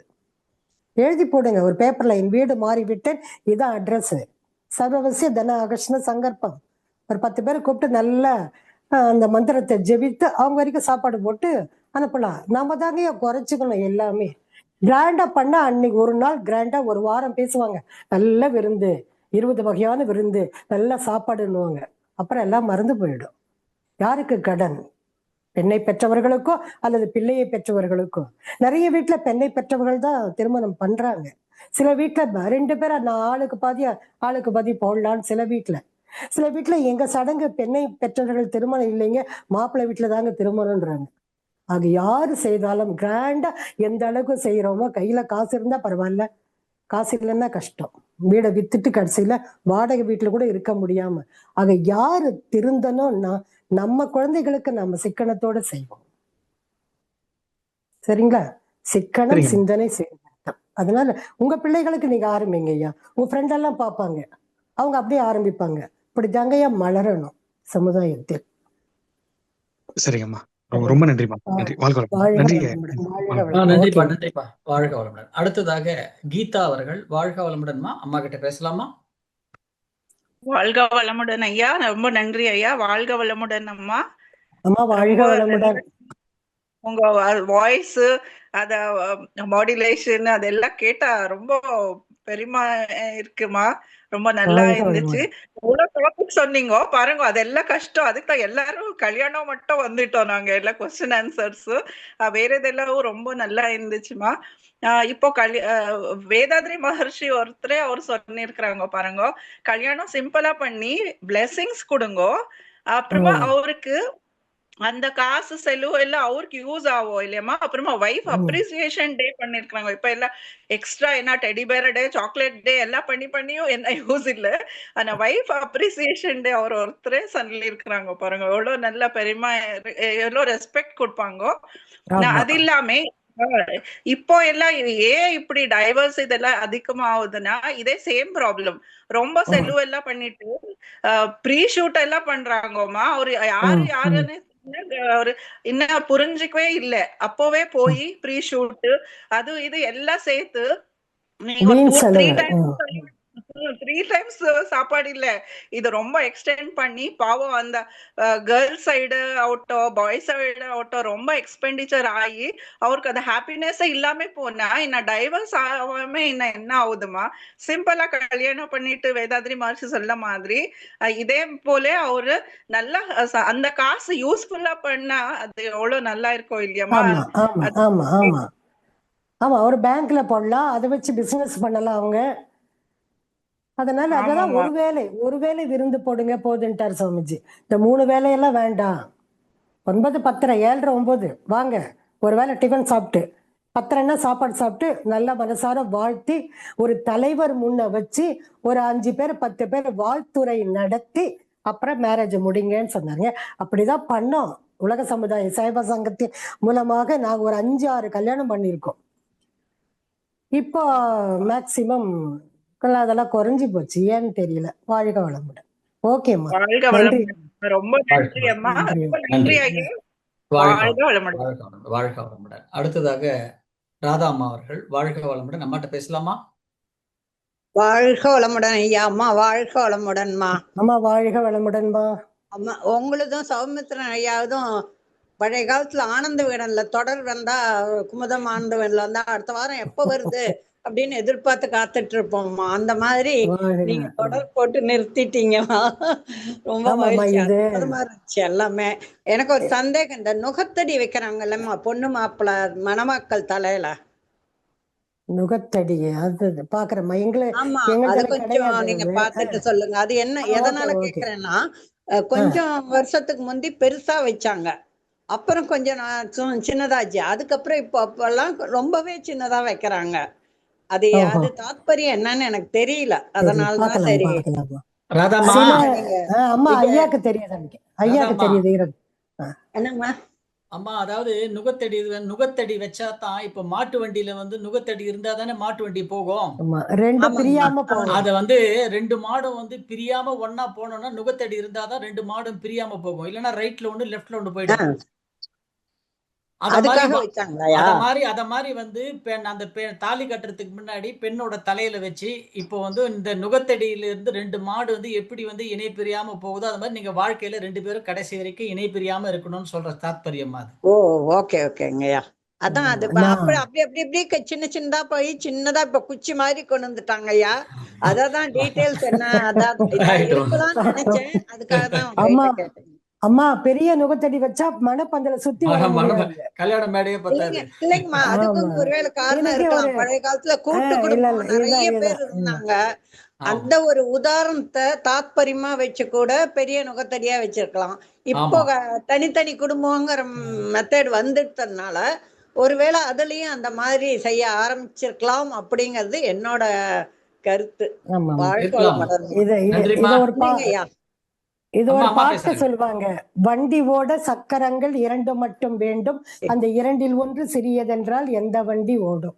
சக்கரத்தை எக்ஸாம்பிள் சொல்லுவாங்க.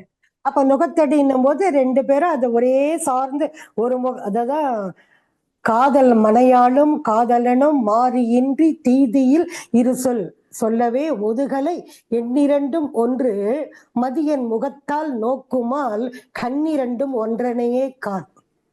2 முகத்தில் உள்ள 2 கண்கள் ஒரே நேரத்தில் ஒரு பொருளையே பார்ப்பது போல கணவன் மனைவி உள்ளத்திலே இருந்து வரக்கூடிய எண்ணங்கள் ஒரே எண்ணமாக இருக்க வேண்டும் என்ற கான்செப்டையும் உள்ள வைத்து அந்த நுகத்தடி என்று சொல்லக்கூடியது பெருசா இல்லாம சின்னதா அப்படித்தான். நான் இது வரைக்கும் நான் பார்த்தது இல்லை, இப்படி எல்லாம் இருக்கல. இது ஒரு சடங்கு முறைதான். இருக்கலாம். ஆமா.